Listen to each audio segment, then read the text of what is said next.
After 8:30 tonight, right behind me at Cambridge Fieldhouse, we are developing a crowd. Now, you're going to see me, which is really good. You're going to see me basically as a shadowy silhouette right here. But the thing at the Pivot Balcony Bar inside the Hyatt House, you get Cambridge Fieldhouse absolutely behind me. So I am sitting right on top of Pennsylvania, and Cambridge Fieldhouse is behind us. So if you're thinking about a place to go, if you got a ticket to game number 4, friends, this is it. And I would get my hustle on too, because if you thought last week when everybody was dealing with trying to get the free swag here on Pennsylvania was going to be difficult traffic-wise, this will too. So get yourself set, walk down here, and join us for the show because we are loaded. I'll get to the guest list coming up in just a minute. Again, Michelob Ultra brings us to you, and our friends from Zinc are on the inbound, and we're right here on the second floor, and we're on the balcony. And the irony was, it was incredibly cloudy when I first got here, and then we saw a peak of sunshine. We are all good on the outside right now, and there is not a better place to be in preparation for this game number 4 tonight than where we are right here. All right, couple of things regarding tonight's game. Mark Kestir has the national broadcast, and Mark is going to join us coming up at the bottom of the hour on ESPN Radio. Fantastic in what he does, and we'll break down a little bit of what took place in game number 3 and how maybe some of that, hopefully, from a Pacer angle is transferable to game number 4 coming up later on tonight. And I'll start right there with that point. By the way, Mark's at the bottom of the hour here. I'll start with this point. If the Pacers can transfer anything, and we have mentioned this before, Scott Van Pelt, after game number 1, mentioned after the broadcast of the Pacer win that he had talked to somebody on the Pacers staff, and the Pacers described this staff member, coach, assistant coach, described this team, personnel-wise, as being elite-level problem solvers. So it stands to wonder if there's one thing that you can transfer from game 3 to game number 4 accurately that you would really want. It would be to learn how to handle the pressure, the ball pressure, and then the help side pressure. Remember in game number 1 in that first half, every time a Pacer player had the ball and that player turned his head, then it was absolutely under siege by somebody, anybody with help side defense. There was a lot of hands, there was a lot of slapping, there was a lot of hacking, because that's what the Thunder do. There was a lot of turning over to the tune of 19, because that's what the Thunder do. So it seemed like from the first half to the second half, the Pacers learned that. So they turned it over in game number 2 in that loss 15 times. And they cut it by another turnover to 14 in the win right across from me a couple of nights ago in game number 3. And what I mean by that is it's a learned process. Eddie Gill said this. He'll join us a little bit later on live here at Pivot as well. He said it's one thing to see this team and this historic defense of the Thunder on film, but it's another to play against it. It's another to try to execute against it. And you combine that with this team being elite at learning, you wonder as we got into game number 3 if that is something that they have learned. They have learned it through tempo on both ends. I thought Tyrese Halliburton learned it in game number 3. I mean, everybody points to, and obviously so, because of the percentage numbers and the 34 wins they have when Halliburton goes over 20 points a game. Let me tell you this. Even to me, more importantly, is his 9 rebounds. He had a near triple-double. 9 rebounds, and here's why. Because that means you don't have to start the break off an inbounds and then have to get it to him under pressure. Or that doesn't mean that off a rebound that the pressure's not already on him and he doesn't get the ball until they're into the half court. No, what that means is he can run, he can sprint, others can get into the lane, and he has the ball already. that takes a lot of pressure off this Pacers offense. And the pressure I'm talking about is the pressure of pace and the pace in which they want. And don't get me wrong, the Thunder are very accustomed to playing at that level as well.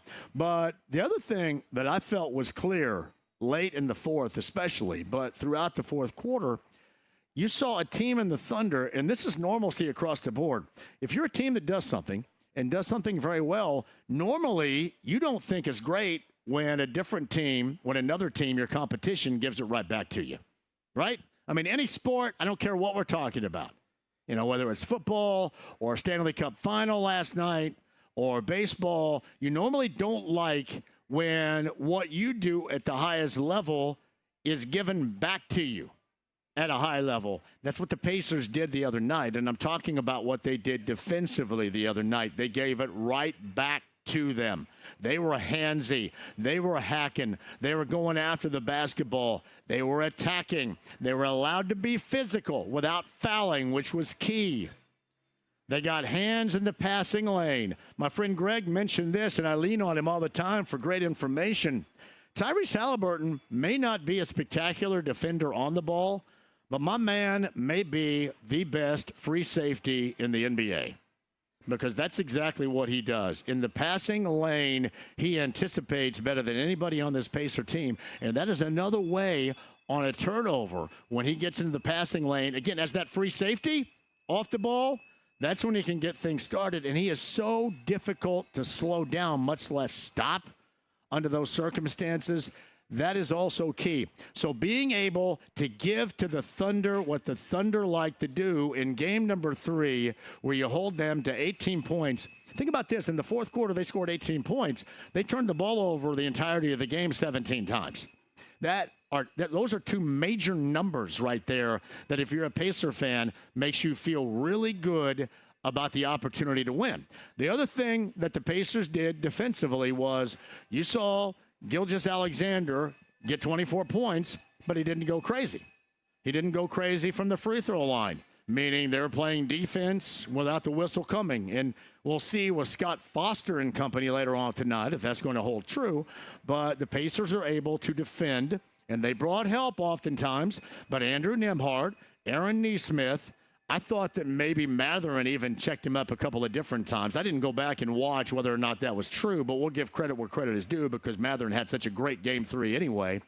But you saw them bring some help, and then you saw them get the ball out of Gilgeous-Alexander's hands. Now, don't get me wrong, you saw Holmgren go nuts in the first half with, 9 points? But really, he didn't do a great deal outside of the first quarter. I think he had 9 points, in fact. But would he have 20 for the game? So he scored basically 11 the rest of the way. What's up, Chad? Good to see you, my brother. Great to see you. So you take that as a win. You take Jalen Williams winning as a win. Do you need a charger? Is that what you're looking for? There you go, right there. Okay. You look like, I'm sorry, I don't know if I have that. Do I look like Radio Shack over here, Chad, or what? What the hell? Chad's coming over here, and I'm just joking. So, yeah, I'm not Radio Shack, by the way, as you can tell. Nobody's Radio Shack any longer. But now you look at what they did against Gilgeous-Alexander defensively, with both that individually and help side defense. And then you see Jalen Williams and Chet Holmgren. They go 20-plus. But what they didn't give up was the bench points. Game number 2, remember the aspect of Wiggins and Caruso going for 38, and maybe even more than the 38-point output that they had off the bench, which the Pacers cannot withstand on any level. Maybe even more than that, it was a multitude of three-pointers. I think 9 in all between the two. And there was not much, if any at all, bench impact from the Thunder. So I don't know if there has been a team over the course of the entirety of the season that played this Thunder team that had been dominant all year any better defensively. And I'll say throughout the game, but it really got magnified late than what the Pacers did. And the other thing that also went under the microscope, and I think the Pacers can learn from, is we didn't think it was capable of happening, because they have depth. They play with pace, speed. They get it up and down the floor just like the Pacers do. And we didn't think that they were going to be capable of getting tired. But truth be told, that was a group that looked tired. In particular, SGA and Chet Holmgren. Both of those guys looked very tired. So what the Pacers did in game number 3, if you can bottle a lot of that, and I'm not suggesting anything is going to be transferable because, the Thunder are way too talented. They're just not going to fade away. It'd be great for everybody going into the game later on tonight if they would fade away and the Pacers would go up 3-1 in this best of 7, but I don't think that's likely to occur because that they're going to change things up. We'll see whether it's a lightweight change or something a little bit more major. If they go back to the big starting lineup, if they get away from Wallace as the starter. The thing of it is, a lot of people have mentioned that, why'd you go from the big and you go to the small?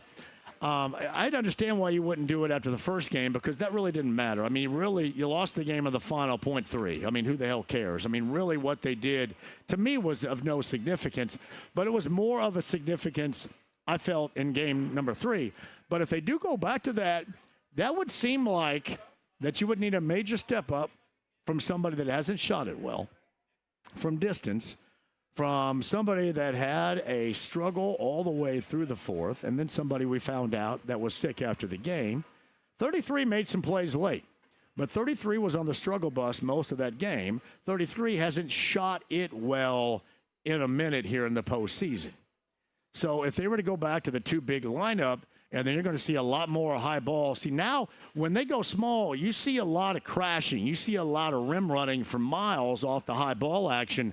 But if they go big, I think you're going to see a little bit more pick and pop, depending upon who's closing out, whether it is Holmgren or Hartenstein. You're going to see a little bit more pick and pop action. And if they decide to do that, that's when you need to see Miles knock down some threes. And, it was apparent when there was a struggle going into game number 3 that Miles was caught between, being long and being too excited and then trying to adjust, and you adjust too much and then you're short. I mean, hell, anybody out there that's ever shot a basketball in this state, you've done the same damn thing. I mean, you go, oh, wait, I'm long, and now I got to shorten it up a little bit. Then in your head, your routine gets all foobar, and it messes you up. And Miles has a routine. Miles has a routine that Lloyd Pierce, the assistant coach, calls out often in a reminder. What's up, Jimmy? And that routine is like 1, 2, 3, release. It has to be fluid. And Miles hasn't been fluid. Now, in game number 3, through most of the game, Miles was he was dogging. And I don't mean dogging it in terms of a lack of effort. I mean, just not feeling well, not up to it, and you could absolutely tell. I think I described it as being hesitant. He was incredibly hesitant, but in this case, he was struggling with it, and you were just glad that he stepped up big late, which, in fact, get Mark and Sarah in the house right here. In fact, that's exactly what he did. But if they do end up changing things up and going more big in game number 4 later on tonight, that is going to be a key for the Pacers for 33 to find that stroke again. So brought this comment to me a little bit earlier today. I did a couple of hits this morning and this midday with Tony Katz on 93 WIBC, and he talked about, the combination of Nembhard and Nesmith and Miles. And, if you solely look at the box score, you go, all right, well, they didn't really do much. Nesmith had 7, Miles had 9. I can't even remember what Nembhard had. I don't know if he finished. I don't think he finished at double figures, but you catch my drift on that. But the thing about game number 3, that wasn't of significance because each in their own way helped in other ways. And what that does is magnify exactly what we all know around here, the team concept. That's what this group is all about. The team concept allows you, when your 10th guy off the bench and Benedict Mathurin gets into a groove and then goes for 27. And really, he and T.J. McConnell saved the Pacers' ass in game 3. Both of them. That's the team concept. That's what other coaches and other organizations should be looking at. What happens if something major of yours is taken away, something major of yours isn't working? You go to a bench that you trust, and you think about that. I mean, Rick didn't go to Mathurin. Mathurin was literally the 10th guy off the bench in game number 3. And he comes in, and you knew you were going to get a game. You knew you were going to get production from Mathurin at some point like that. And, man, did he pick one hell of a moment to do it. And the other aspect that McConnell brought was just giving back, and he may be the best example of it, giving back to the Thunder what the Thunder want to give to you. That's what he did. And that's what the Pacers have in the team concept. And that's why, to me, it didn't matter too much that Nesmith had 7. Remember, Nesmith had a huge 3 down the stretch from the wing off a great look from Tyrese Halliburton. Remember, Nembhard had a nice opportunistic mid-range jumper. I think it was off a McConnell inbound steal and a miss. And Miles, with defensive plays on Holmgren, helped continue a 6-point advantage and seal that deal. So never forget that aspect of it. It is a team concept with this group. And you're going to listen to a lot of, why is Halliburton not this and why is he that? Why is he bitter? I mean, all these yip-yapping shows across from me here with all these dunces that don't know jack squat, honestly. And this is the truth, right? I would tell you if it were real. These guys just learned about the Pacers last week. They have no idea. None. Like maybe Stephen A. learned when they played the Knicks because he had his pom-poms out. But seriously, this is not a jab to try to be funny. It's serious because that's also part of the issue with ESPN or really anybody covering this. Nobody had watched this blue and gold team until they got so deep into it, and now you're kind of forced into it, meaning nobody does their stinking job.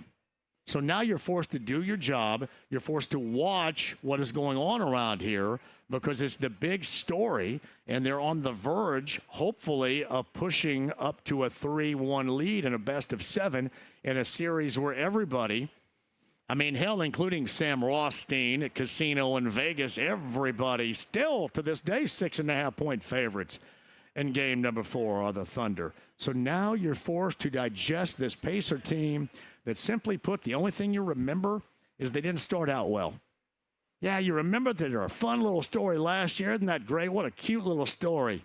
I mean, it's almost like you treated the Pacers this season, the national media, like they were St. Peter's. Oh, it's a cute little story. That's great. Hey, look what they did against Purdue. Look what they did against Kentucky. That's so cute. That's great. But they're more than cute. They're legit, and they're trendy because what they do team-wise, what they do with this group, this outfit, is, to me, going to be transformational with other organizations looking at it and saying, all right, so, maybe we need to fill in. I'll give you a great example. Like Phoenix, here's what we're going to do to win. We're going to give you 3 stars, and then you got one has-been, kind of half-ass star in Bradley Beal. You got another on his way to being a has-been, but a great player, one of the greatest of all time in Kevin Durant. And then you have a modern-day player in Devin Booker, but all are incredibly ball-dominant, surrounded by guys that can't play dead. That's not going to win you anything. And in Phoenix this season, as you saw, that didn't win you anything. But when you have a team that is built and you can put pressure on the opposition in so many different ways, that's where the Pacers find themselves on the verge of making history around here. The team concept, and a team concept that you loved about basketball, you were taught about basketball from birth. The team concept.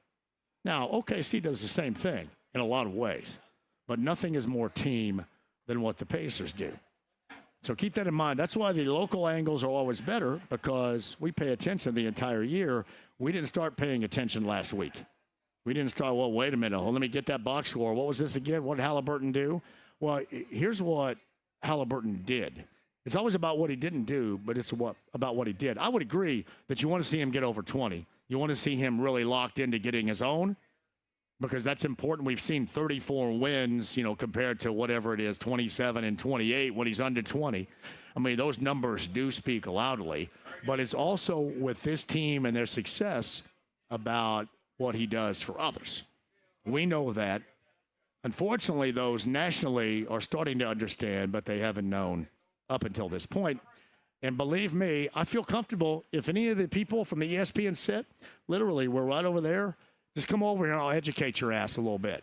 We'll educate your ass on what you're actually watching and what you're seeing. I know somebody who it is. Mark Kestir is going to join us coming up. Thank you, Kev, brother. I needed that like you would not believe, my brother. Thank you very much. Michelob Ultra from our friends from Zinc bring us to you. Pivot Balcony Bar, the second floor of the Hyatt House, right across from Gamebridge Fieldhouse. This is your destination location. I mentioned Mark Kestir, bottom of the hour. We've got Eddie Gill and JJ and James Boyd. And Nathaniel Finch is back in the studio because for whatever reason, my producer's family decided to have a wedding this weekend. Who the hell does that? I'm sorry, I cannot go to your wedding. If you're going to do a wedding on night of game number 4. Nathaniel, who else do we got? Refresh my memory, would you, Well, please? for one, while we're talking about James, bachelor party on Carb Day 2. You want to do that here? Bachelor party on Carb Day 2? That's what James did. We talk about, whoever's getting married for him this weekend. They had a bachelor party on Carb Day, and they're now getting married game 4. Me getting drunk. Yeah, that is a complete lack of understanding and recognition right there, isn't it? By somebody. It's weird. Hey, Evan Sider, he's been busy. He's going to talk to us. Evan Sider will talk to us. You don't schedule a wedding on a night when Lamb of God's playing live someplace, but damn straight, if it's game number 4, by God, we're going to go ahead and schedule that wedding, and that's where James is. We hope we're enjoying that. Nathaniel's back there. Sider a little bit later on. Give us a rundown, Nathaniel. Let your voice be heard by everybody. Well, we can't wait for Mark Kestir. That's on the other side of this break, right? Peter Vessie, your guy at 4, and then you talked about the 3 guys in the great person. Peter Vessie is here talking. Do you remember Peter Vessie back in the day on NBC? Yes. Well done. And then, of course, the 3 you said. Did I do that or did you do that? Yes. I love it. Nathaniel, thank you very much. We are loaded to go. We'll have live guests here. We'll have guests on the phone. But we want to see you with Michelob Ultra Pivot Balcony Bar, the second story of the Hyatt House, and we have room for you. Do not go anyplace. The stream, the app. You can see me I'm a dark, shadowy figure. It looks like I want to be interviewed anonymously on Channel 13 right now. That's kind of what it looks like. Like I'm ratting out somebody on Channel 13 anonymously right now. You got me with the shadowy, dark silhouette, but you got Gamebridge Fieldhouse behind me, which is most important. Members of our station, hopefully Jake stops by a little bit later on. Friends, I don't know about you, I'm ready to go. We got live mic situations coming up with people already ready to go here. 239-1070. The email address is jmv1075thefan.com. AAA Membership Lounge via YouTube Live. That is Matt and Matt. Believe me, there is no better time to become a AAA member considering you are going on the road for summertime vacations.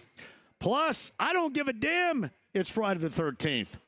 Think about this. Before you say, well, wait a minute, Friday the 13th, thanks. Friday the 13th is unlucky. Think about what happened in the original Friday the 13th. The underdog, like somebody's grandma rolled around in some big-ass sweater and off like 19 dudes. Somebody's grandma did it. Like your grandma was going. That's what happened to Friday. Everybody thinks about Jay. No, the original Friday the 13th had grandma going around and slicing and dicing What? Nothing unlucky about that. Nothing but luck over there in Gamebridge Fieldhouse and good fortune, which, by the way, it is great to be great, but is also fantastic to have good fortune riding shotgun. And most of the time this postseason, that's what we have seen around here. So ride it, as I say, until it bucks you. Pivot Balcony Bar, second story, Hyatt House, Michelob Ultra, our friends from Zinc. We'll take a quick break. We'll come back. Do not go anywhere. 93.5, 107.5, The Fan.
My goodness.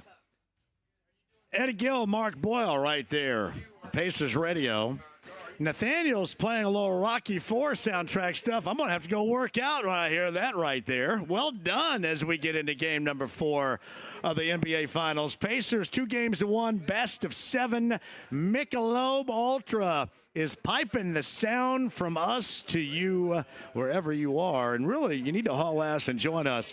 We're on the second story of the Hyatt House at the Pivot Balcony Bar. I want to thank our guy Tim, the general manager in there, and Ben for having us here. Obviously, all of our friends from Zinc. We are on the balcony. I don't give a damn about any weather. It is fantastic out here.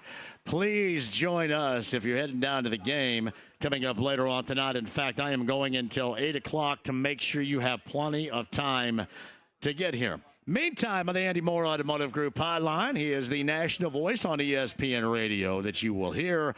Game 4, he and PJ Carlissimo will have all the coverage for you coming up later on tonight. And from what I hear, he beat the absolute hell out of Jeff Rickard in golf earlier this week. It is the voice, Mark Kestir, who joins us now. Hello, Mark. How are you?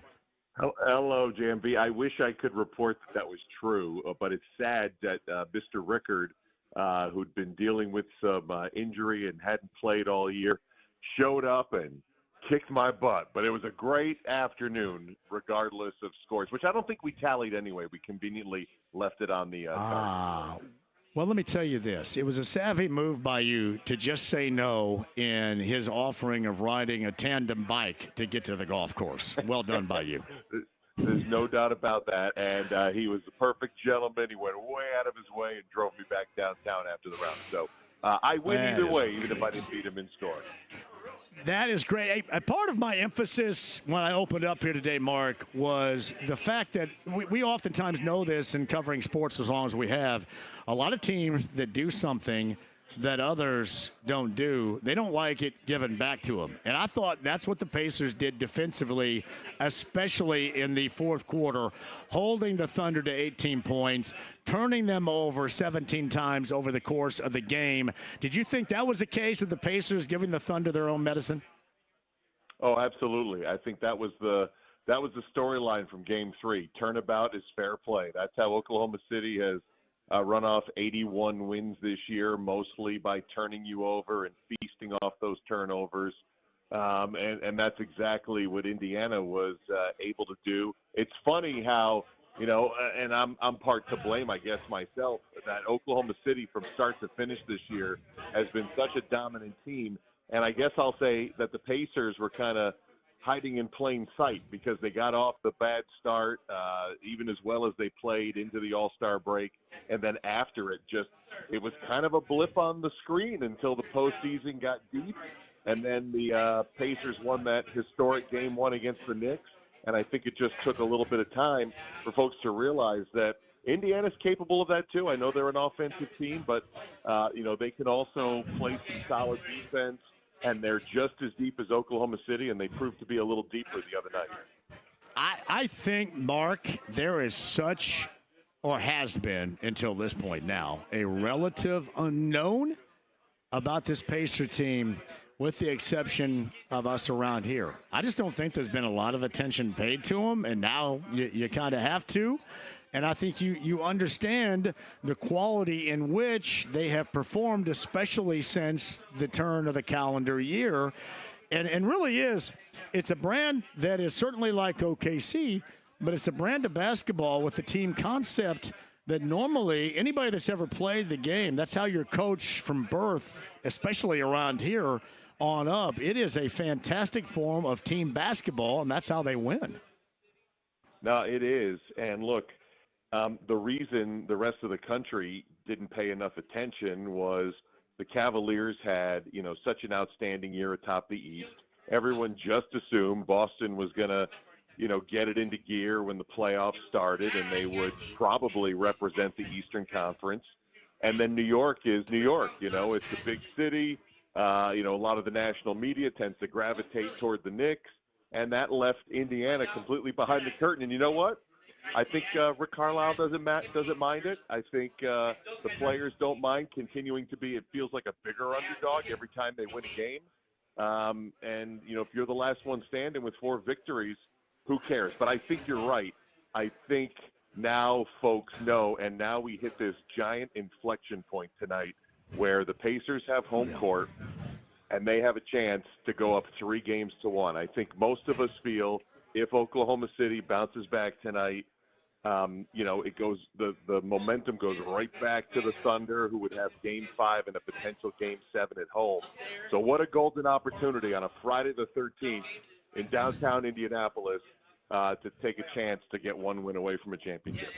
Man, Mark, what a great segue right there, too. I just mentioned the original Friday the 13th and why everybody was so scared. I've mentioned this to Kevin Bacon before. How'd you get off by somebody's grandma running around in a sweater here, Bacon? What the hell, if you remember that film back in the day? Somebody's grandma's running around and, killing all these dudes? Come on now. But, yes, I mean, you're right. And normally that's an unlucky term. But in this case, I think the rest of the country should be lucky, either listening or watching or however you digest the content tonight, to be watching what has been incredibly high-level basketball. So with that, what expectation do you have for the counter that certainly is coming and is going to come strong and hardcore from the Thunder? And then how do the Pacers continue to do something that I think has been a learned experience on both ends on how to play against the Thunder through the first 3 games? What gives here? Yeah, that's the fun part of this matchup that we talked about before Game 1 was, how these series largely go against 2 really good teams. And these were the 2 best teams in the league, since late December. And that is one team's going to take the first game, and then the momentum is going to switch to the other game because you feel the sense and need to bring a little bit more force. And then you add on to that 2 really good coaches. I mean, Rick Carlisle, we don't even need to begin to discuss his credentials as a player and as an assistant and as a lead coach. And then Mark Daigneault, who much of the country probably are just learning about, is one of the sharp young head coaches in the NBA. So I love the give and take. I think we saw Rick make his adjustment with how they defended and harassed Shai Gilgeous-Alexander throughout the game the other night. I'm sure Mark is going to make his counter and, free up Shai a little bit and maybe get a little bit off of his shoulders so he's not working as hard as he did the other night. And then really, the last 2 games, what's been the X factor for both teams? If you go back to OKC in Game 2, Caruso and Wiggins, had big games off the bench. I think they had, somewhere around the 48-point mark off the bench. And what was the X factor for Indiana was Benedict Mathurin and T.J. McConnell. I think they had 49 points off the bench. So, it's almost – I don't want to say it's a coin flip game because that's not how Vegas is looking at it. But I think whoever brings out that force and has the better bench play, it's very simplistic to feel and think. But maybe we have another great game here tonight. Maybe this is the best game we get tonight that could have 2 teams going back and forth for 3.5 quarters, and then let's see who can get it in the last 5 minutes. And that's advantage Indiana because they've done it more times this year than Oklahoma City, who's largely bludgeoned opponents all year long. He is Mark Kestir, ESPN National Radio play-by-play voice of the NBA Finals. He's kind enough to join us here. We're live at the Pivot Balcony Bar, Hyatt House, across from Cambridge Fieldhouse, with Michelob Ultra on 93.5 and 107.5 The Fan. How big it was big, but where would you slot? Because I think you made a good point. Because we made a lot out of Game 2 when Wiggins and Caruso went for a combined 38 in that win. But then you get, a combined 37 off the bench with Mathurin and McConnell. How big in the grand scheme of things was that compared to how magnified we looked at that effort off the bench the Thunder got in game number 2? Because I thought the Pacer bench performance, especially with those 2, was right up there as important as anything that happened. Yeah, I think it was the swing in the game, and it was another guy who hasn't gotten any credit at all, at least for me, not from me, but for what I've read and seen and listened to, and that would be Ben Shepherd. I thought when Oklahoma City got off to the quick start, I think they were up 8 points in the first quarter. We went to a timeout, and Rick Carlisle came back with a bunch of subs, including Shepherd. And I thought Ben, for a young guy taking on the MVP, I thought defensively he did a really good job and started to set that tone against SGA. I know it was early in the game, but it was the start of what would turn out to be, this bench onslaught. And, we know Matherin is capable. He's obviously had plenty of 20-point games and has had a handful of 30-point games this year. But, when you look at the box score at the end of the night, you're like, holy cow, that guy was 9 for 12. When we knew he had 27, but that was a legit game that was needed from them. So I think it was as important as it was for Oklahoma City, maybe more so for the Pacers, because I felt like the Thunder had that game too all the way. It never really got back into single digits or felt like Indiana was threatening. And yet Oklahoma City came back despite what the bench did, despite giving up a 40-point quarter in the second, and the Pacers were down 5 going to the fourth. So maybe in many ways I'm talking myself into it was even a better, bigger impact for the Indiana bench on Wednesday. So Mark Kestir with us on the Andy Moore Automotive Group hotline. Before I cut you loose here, you think at all that the Thunder feel like going back to the bigs a little bit more, maybe even as starters right here, or do you think that they're still cool with going small and then doing what they've done so far?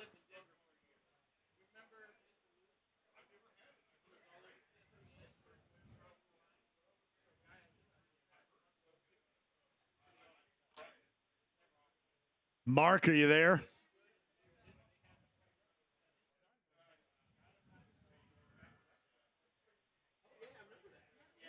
We might have lost him. Sounds like it is. I didn't know if I lost you guys or it was just Mark. There was a great deal of silence right there, wasn't there? Let me call him back. Sounds of silence. Call him back, and I just got that last question. If not, that's cool.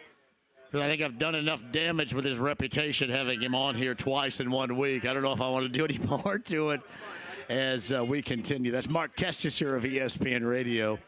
And it sounds as if I couldn't tell if that was something that was on our end or his end, but it was good to know that it was on his end. Eddie Gill, Pacers Radio, joins us a little bit later on. James Boyd, the morning show on the Athletics, going to be here. JJ is going to be here as well. And really, going to be a lot of people here. I just don't know who they're going to be just yet. Just rolling by at Pivot Balcony Bar. We are inside the Hyatt House. And again, thank you to Tim, the general manager, my friend Ben, who's on his way to see his parents in Michigan, but made sure that we had a great spot out here to bring this show to you over the course of what is going to be an incredible Friday. You know, the one thing, I think you know me in the past to deal with a great deal of hyperbole. I don't think this is hyperbole whatsoever. See if you follow me on this. This is the biggest game in the history of the NBA Pacers. I don't think there's any. Now, until further notice. Like, for example, if they were to win and, you go back to OKC and don't, you come back here for Game 6 to win an NBA title, that's obvious. And I said this earlier this week. I said this on Tony Cash this morning. This is the biggest game in the history of this NBA Pacers team. Okay, right, we got Mark back. Mark is back. Hey, Mark, I was wasting some time there waiting on you dealing with hyperbole. I happen to think this is the biggest. I think this is the biggest game in the history of the NBA Pacers, at least until further notice coming up later on tonight. Might you agree? Absolutely. I mean, with a chance to go up 3-1 at home versus 2-2 when making it a best of 3 with only one more home game left possible, it just feels like a great opportunity. Obviously, you don't have to go too far back to remember Cleveland coming back down 3-1 to beat Golden State, but it's the only time it's happened in the finals in NBA history. So, I hate to be prisoner of the moment and prisoner of the exact moment, but it does feel like it's a great opportunity for Indiana. Even a loss, I don't put anything past the Pacers anymore. They've made believers out of me, but I would agree with you wholeheartedly. It's an unbelievable opportunity. That is Mark Kestir. He's on the Andy Moore Automotive Group hotline, the ESPN Radio National Call. He's up on golf. He's the nuncio to the Noonan of Jeff Rickard playing golf, I guess, around here in terms of Caddyshack. And also from 1980, up on his original Friday the 13th trivial knowledge. I'm very impressed, Mark. I appreciate you. I'm old enough for that. However, I don't think I watched Rocky past Rocky 3, so I thank you for that musical reference because I didn't make it past the Drago Rocky 3. I just anything that gets me to work out, anything where Rocky had to start like bench pressing Paulie, I thought that was a really good moment of motivation right there. Always, well, was it not? So yeah. We're enjoying your city. You have the best vantage point right now of the arena. I'm looking out my hotel room right into, is it Victory Park, the AAA Indians here? I'm watching them warm up over there. So yeah, I love this town. Victory Great Field. You're in the JW right now? Yes, yep, right across the street. Oh, hell. So, I mean, are you checking out tonight? Are you already checked out? Because I'll send people over there to party in your room if you want. You know what? I remember when the Spurs won the championship in '05, and they honked horns till 6 in the morning. So I'm prepared for anything. My brother, I appreciate you more than you know. Have a great call later on tonight. You're a pleasure, and we'll catch up hopefully later on in the series. Absolutely. Great to be on with you, and enjoy the game tonight.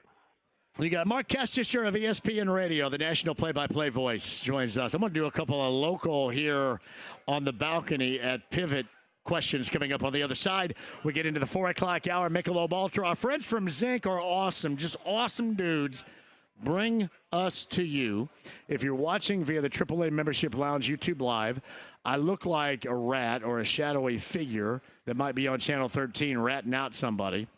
But you can see behind me what is really picturesque, and that is Gainbridge Fieldhouse.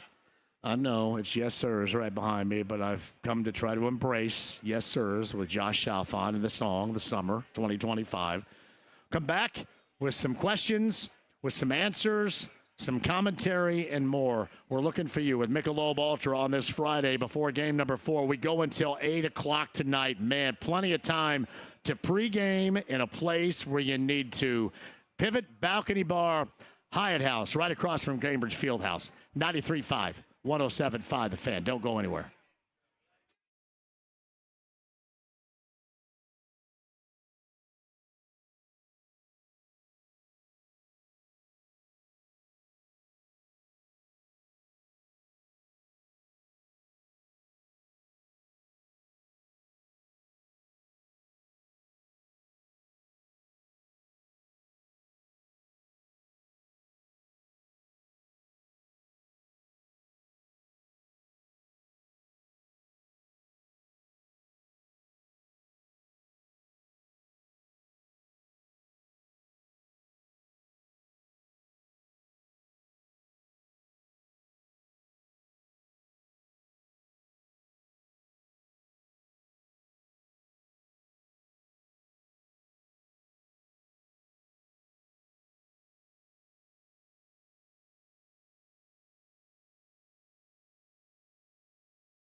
Mark Boyle, Eddie Gill, Pacers Radio. I feel like going jogging in gray sweatpants right there.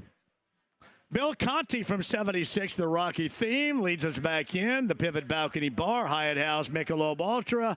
I love my friends from Zinc over there because much like me, they're going to tie one on.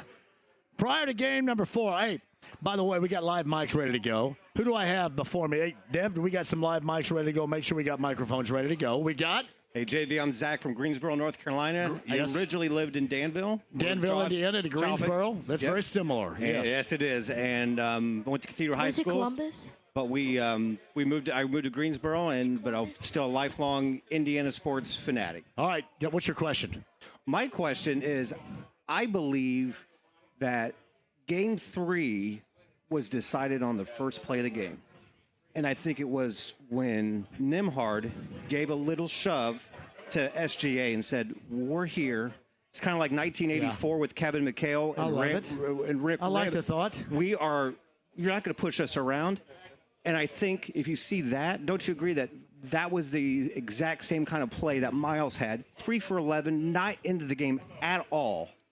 And he came up big down the stretch with those defensive stops. Okay. That's that team concept that I think I'm sorry, all the pundits have no idea. They have no clue. No clue. They see zero. They saw 10 and 15. None. They saw 10 and 15. They see 50 and 32. They don't understand that this process has been 3 years in the making. And every single piece has fallen into place for us to take back the basketball world. This is basketball world. You had me at I believe. Yeah. All I could think of was Blessed Union of Souls when you said that right there. I want go to back sing to the that. mid-'90s. Exactly. Absolutely. I believe. All right. Hey, we got a friend right over here. Patrick Tomlinson. Patrick is back. We joined each other back at Ale Emporium. Ale Emporium. See, you know better than I do, man. Patrick, what do you got over there besides a killer crossover? I don't know. Cool. Well, that's great because that's how I sound every day. Everything here in for the 3 bag. hours. Everything. Everything in the bag. I say that too.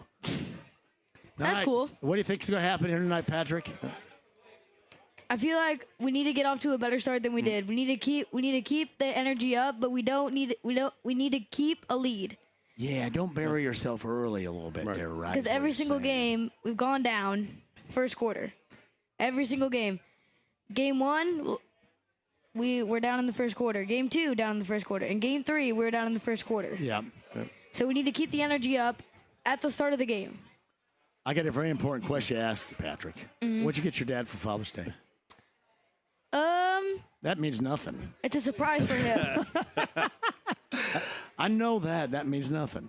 You haven't done it yet, have you?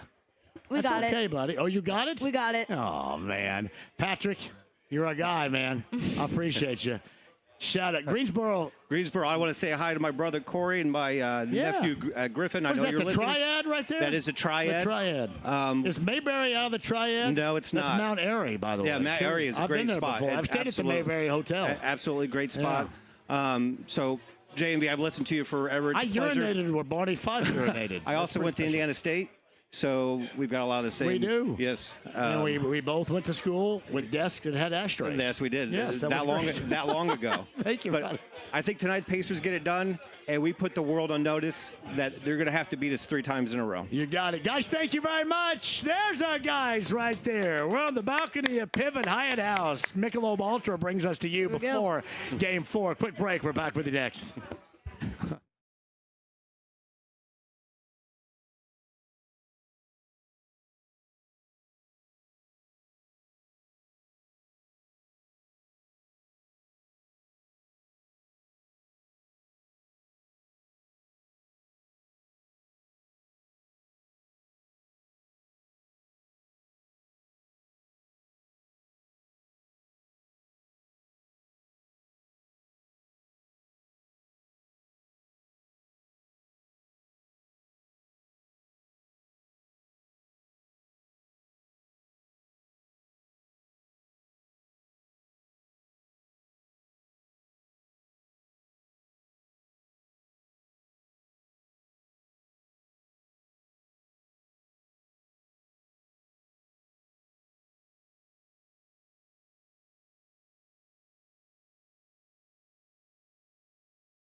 That is Chris Denary, who was for the second quarter, which was awesome, with Mark Boyle on the Pacers Radio Network, and Eddie Gill, who's going to join us coming up at 5 o'clock.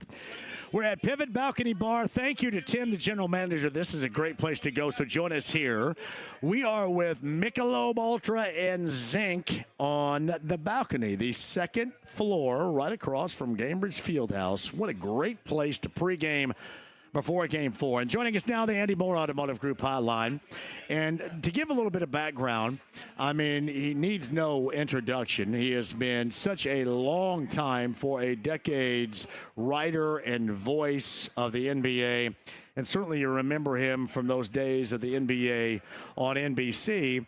And I would have to say that a good friend of mine, Jeff Lawrence, helped kind of social media-wise introduce me to our guest and to get him on the show today. Let's welcome him for the first time, at least that I can remember. Peter Vessie joins us on the Andy Moore Automotive Group hotline. Hey, Peter, thank you very much for the time, sir. How are you? I'm good. You know, I covered the ABA back when the Pacers were winning championships. Well, did you know that? I'm going to bring that up. I want to bring that up, too, because our building, this goes back, Peter, this goes back about 3 years ago. Our building hosted an ABA fundraiser. And, right. I mean, all the names at the moment that were still with us were a part of it. I mean, Artis Gilmore was there. George Gervin was there. Was all in the lobby of our building here downtown. And I think you knew him a little bit. One of the spearheads of that event was the late, great, and friend of this show and friend of mine, Robin Miller. Yeah, I definitely did. In fact, I spoke to Robin right before he died. I interviewed him when Slick Leonard died, and he gave me some great stories on Slick. I mean, any story on Slick Leonard is a great story to begin with. But, you know, Robin wrote that book with Ned Alicki and the former Pacers owner, and, you know, the way the ABA was. And, yeah, I'm very proud to be part of the ABA. I've got red, white, and blue flowing through my veins, and, you know, great relationships with many of the ABA players. And, you know, we could get current, of course, but you know, guys, you know, Mel Daniels and I were so very, very tight. In fact, when I was about to get divorced back in the day, he took 3 of my horses to his farm outside of Indianapolis, and then he passed. And then a friend of mine, there were 2 horses left, 2 paints. A friend of mine from Crawfordsville, Pete Utterback, he took the 2 paints. And so, I mean, there's a great affection and connection to the ABA and its players.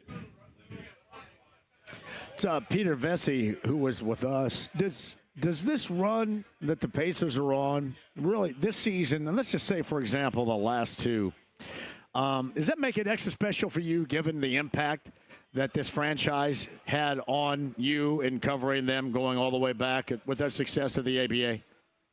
Well, I mean, it's if I was still writing, I do believe I would maintain my objectivity, but I don't have to do that anymore. So yeah, I'm definitely rooting for them. A lot of my friends are still around. You know, I'm still in touch with Donnie Walsh, and you know, I spoke to Mark Jackson today. He's in the city for both games. So yeah, I mean, you know. You can go back to the ABA, or, you know, the team that got into the finals in 2000. You know, Bird and I were really tight, and so yeah, I mean, I'm involved. I'm definitely emotionally, spiritually, any way you want to put it, I'm involved. What do you like about this Pacers team that you've seen, especially with the evolution, Peter, of it the past 2 years that we have seen? I love the fact that, so again, Rick Carlisle and I go back to when he played with Boston, and you know, we became real good friends over the years. Actually played a lot of ball together in different places, and so I'm so impressed with the fact that he was able to change philosophies from a guy who used to call a lot of or most of the plays, when he was in Dallas and Detroit, and even in Indiana the first time. But now he's with a team that needs to run, so he lets them run. So I've always been, I always thought a great coach is able to adapt to his personnel instead of the personnel adapting to the coach. Pat Riley was that way, when he coached Showtime with the Lakers, and then he came to the Knicks, and they became the second cousins of the Bad Boys. So those are the coaches that I like the best, and I love the way they run. Love the way they run. I love the way they play defense. And same for Oklahoma City. I think it's a tremendous matchup. I love the matchup. The voice you hear is of the legendary Peter Vessie, that's covered the ABA and the NBA. He's kind enough to join us on the Andy Moore Automotive Group hotline. We're live at Pivot Balcony Bar. Anheuser-Busch brings us to you with Michelob Ultra. Thank you very much for being a part of this today. I think that OKC and the Pacers are so much alike. And this is a good question, I think, for you. This is such an era, and you can see that with the way that the worldwide leader talks about the series, and everybody brings up the ratings, and you have to have an elite-level player. I mean, I know the MVP is participating, but still, this is such a team-oriented success on both sides in this finals. Do you think that other organizations are watching this, and maybe this will dictate a little bit to them how their philosophy needs to change? Do you think that these two teams being a part of this will have any short-term future impact on the way that rosters are constructed at all?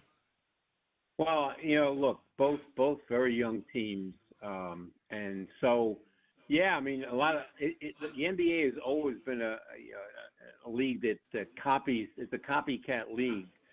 So when things go right, that's the way that teams are going to try to emulate them. It's so deep, both teams. They play such great defense, both teams, that it just makes it a great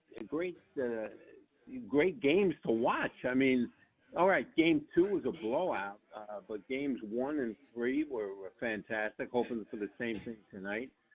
You can see, though, the way they play defense, it can be a blowout if one team dominates the other to such a degree that, they turn the ball over so much. But, yeah, I do agree with you that, teams will definitely look to copy what they've got going on here. Like I've read about, people are worried about the ratings, that the cities aren't big-time cities, blah, blah, blah. I go back to, when Seattle got into the finals in 77 and then 77, 78, won it in 79 against the Bullets. Nobody knew the Sonics when they were first starting out. It was Gus Williams, Dennis Johnson, Jack Sikma, all guys that became, super players in the league, two of them in the Hall of Fame. Lonnie Shelton then joined that team. Marvin Webster was on the initial team. So these players that we're seeing, even me seeing for the first time, recognizing their names to go with the jersey. I didn't know a lot of these guys from both teams. I do have the package. I do watch, but to watch them go against each other, I mean, it's phenomenal. The defense that they're playing and the unselfishness and the brains that they play with. I'm very impressed. Are the ways that both teams go about, and obviously you brought up at the start the impact that the ABA had for you as you covered it, are there comparisons to be made from those ABA great matchups and great teams compared to the two teams that we'll witness in game number 4 later on tonight, Peter? Well, I mean, I'm sure you're talking about the 3-pointers. So I was always a 3-point fan, but the last 10 or 12, 15 years, I'm not a big fan of the way the 3-pointers are used today. It seems to me that they have to change it to some degree. That take away the corner 3 or do something. It's such an easy shot now, and every player thinks he can make it, and every coach allows every player to take it. I don't like that at all. I mean, back in the day, I remember talking to Billy Keller when we had the reunion in 2018 in Indianapolis, and we were talking about three-pointers. And he was one of the best three-point shooters in the ABA. And he was saying, like, if I took more than 4 or 5 three-pointers in a game, Slick Leonard would take me out of the game. These guys take 4 or 5 threes in the first 10 minutes of the game. So I don't like that. Again, when I played, I absolutely played that way. I took, I remember Kevin McHale, mocking me, watching me play a game full court, and I pulled up on a 3-on-1 break for a three-pointer, and he was like, "What the hell was that?" And now I realize why nobody wanted to play with me. I don't like to see that, and I really, really resent when a guy like Halliburton, who I love, and to me, I don't know. Tell me, has he missed a floater in this series? I don't believe so. He not only makes every floater, but they go swish. It just drives me nuts when he goes into the lane and passes out for the three. I don't care what analytics say. Halliburton should take that shot every time. 11 times out of 10, he should take that floater, and it would get him to the free throw line. He hasn't been there this for the playoffs, which is unbelievable, actually. But I just wish that he would get away from doing that. I know that's the way they play, but I would change it up. Well, you mentioned the analytics, and we talked about the numbers a little bit earlier and brought this up. When Halliburton goes over 20, this Pacer team is 33-7. When he's under 20, they're 27-28. So there's a significant reason why he's not, Peter, a selfish player at all, and he's really great for this team. Yeah, because he gets other guys that can't get their own in position to be highly productive. But you can't forget, if you're Tyrese Halliburton, how important your individual productivity offensively is, from the scoring angle for this group. And he rediscovered that the other night, and you saw that stat again in Game 3 hold true. Yeah. So I recall, John Stockton was not an easy guy to interview. He rarely gave you anything worthwhile. But I remember during the finals, and it doesn't matter which year, when he shot more times than I remember him shooting, and I asked him about it, and he said to me that, sometimes you've got to be selfish for the good of the team. And I never forgot that quote. And that's what Halliburton has to realize. He's got to be selfish for the good of the team.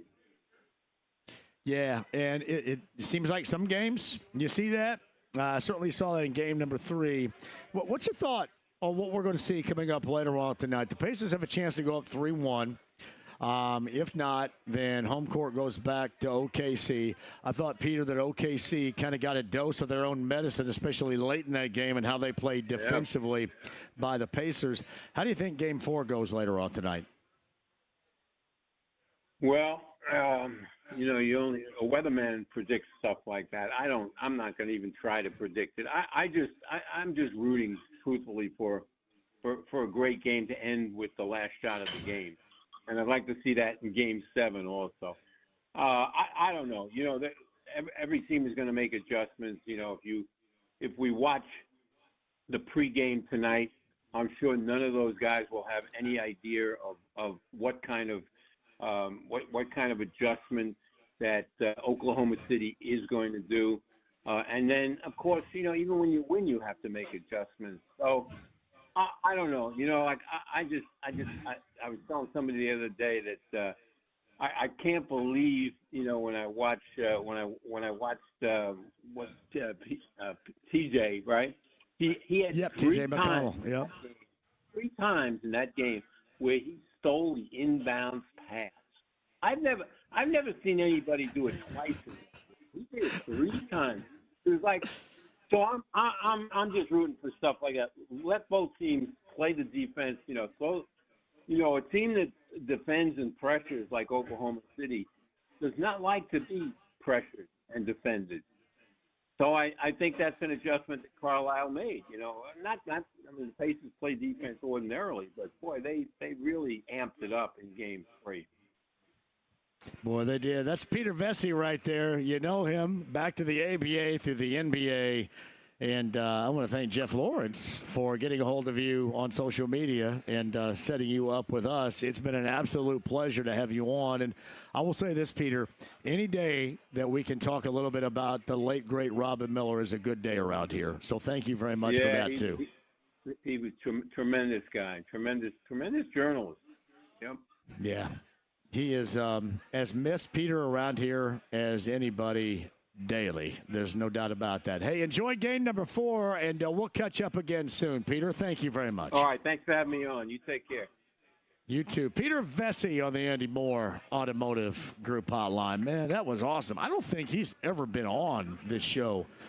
Well done. J-Law is the one that set that up. J-Law doing a little producing on this program right here.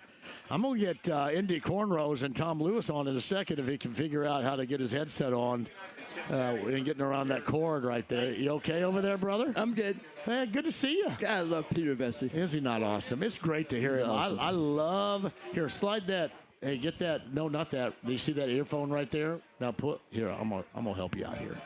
I'm gonna dress you, Tommy. Oh, yeah, that's much better God right there. damn, you're good. Yeah, see, you can go ahead and cuss and do whatever you want to on this show. That's great. So, Indy Cornrows, as usual. How many years have we been doing this? 19. 19. Thanks to you for having me on in the early days. You got that right. And getting the name out there. It Yes. was awesome. You, Mark Patrick, you guys are awesome. So tell me, where's the season stand as far as those 19 that you've covered? They're obviously the best. It is, yeah. I was telling some people, there was when they were in the Eastern Conference Finals with the Heat. Yep. There was a game where LeBron was blocked by Roy Hibbert. Yes. They called offensive foul, and he ran to the other end of the court, and the place was bananas. Mm-hmm. And that was like my number one moment. But last game 3 just blew that out of the water. So phenomenal. I'm curious, what do you think we're going to see from OKC as far as a change of pace tonight? And everybody says adjustment. I say change of pace. What do you expect? I'm assuming they'll have something for the doubles that Shea saw, and be ready to attack that. But part of me doesn't want to say it out loud. But maybe the Pacers find something. Maybe the Pacers That's what I was figure going to some ask. stuff out. You think they found something the other maybe. night? I said this, and I mean they played a level in which OKC normally does. They truly did to OKC what OKC does to absolutely everybody. And I thought all along to make them uncomfortable is what you can do best on either end, and clearly they were uncomfortable on both ends of the floor. And the other thing I thought was beautiful from that game was, there was foul trouble. Yeah. And the bench was so impactful, so they got to spread out the minutes on the short rest. But also, I look at Ben Shepherd in particular. He looked like he was comfortable dealing with Shea compared to the first game. I mean, he's it's like seeing that 99-mile-an-hour fastball. He's like felt a little better guarding them, and as they go through here, they got more guys to keep throwing at them, and it wasn't that big a deal to have to throw them on there for a few minutes and keep Shea working. That's the thing; they just keep him working. It's Tom Lewis right there from Indy Cornrows. We'll stay on top of it coming up later on tonight. I know you always will. I mean, you're a staple. 19 years, huh? Indy Cornrows. I know. I mean, I feel like, I'm looking at you. I'm the before, and you're the after right now. we're about the same age range. I've been reborn. Unbelievable. Tommy, I've been reborn. It looks good, man. I feel really good. What's funny, I'm a 55-year-old dude, and I think I did. People say, why'd you do it? And I give all these different examples as to why I did it. Hold on, BT, stay right there. The reason why I did it is because I wanted to play hoop better. I'm serious. I'm 55. Whatever it takes. I mean, what an adolescent. Because I wanted to play hoop better. Hey, thanks, brother. Good to see Absolutely. you. Thanks Tommy for having me Lewis, on. Indy Cornrows. You can check him out online. Let's take a quick break. We'll come back after this. We're at Pivot. We're on the second floor of the Hyatt House with Michelob Ultra. And this reminder, the Harrah's Hoosier Park Race of the Day coming at you in the 5 o'clock hour. 50-50 betting and dining is your opportunity. At JMV 1070, make sure you get involved because I want to see you up there eating and gambling with that $50 and $50 in betting and dining from Harrah's Hoosier Park Racing and Casino in Anderson. And again, standard bred horse racing going on now through November at Harrah's Hoosier Park. It's the Harrah's Hoosier Park Race of the Day, 5 o'clock hour. Don't go anywhere. We're back with your calls and a whole lot more live from Pivot, the Balcony Bar, the Hyatt House with Michelob Ultra. We are downtown on 93.5 and 107.5 The Fan.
bar called Pivot, Hyatt House.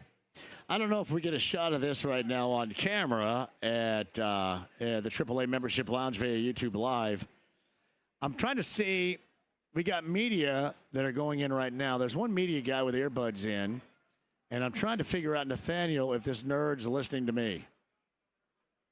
Hey, nerd with the glasses, are you listening to this show right here?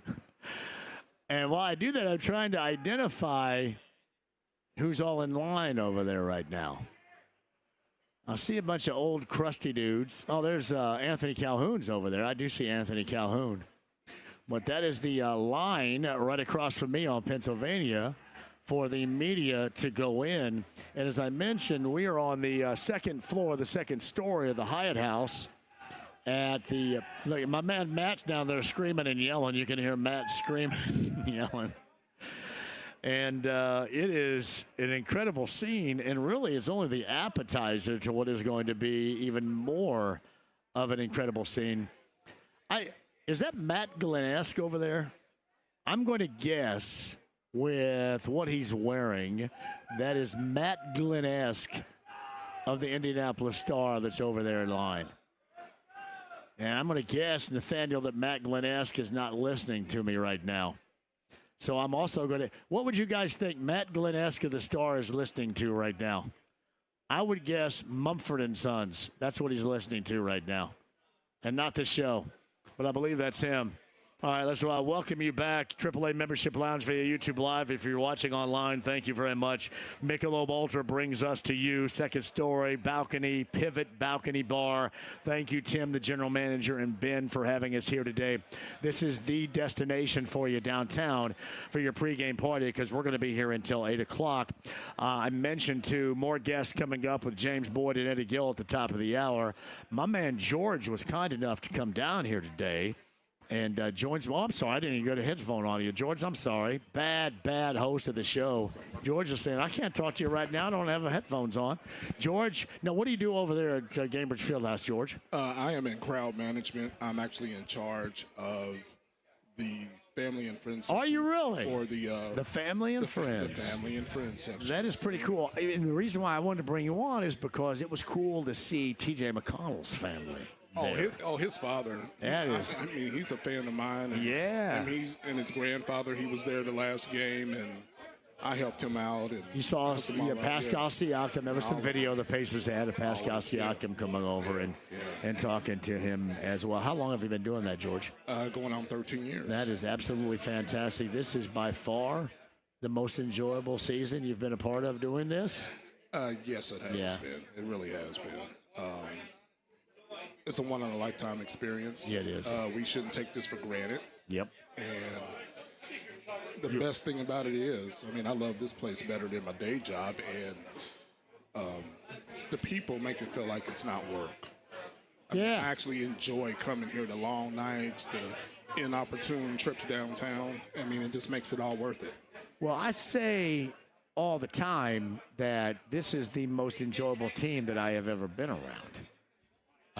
And you could probably, say that as well about, the friends and family of them. It's just a very enjoyable group to be a part of.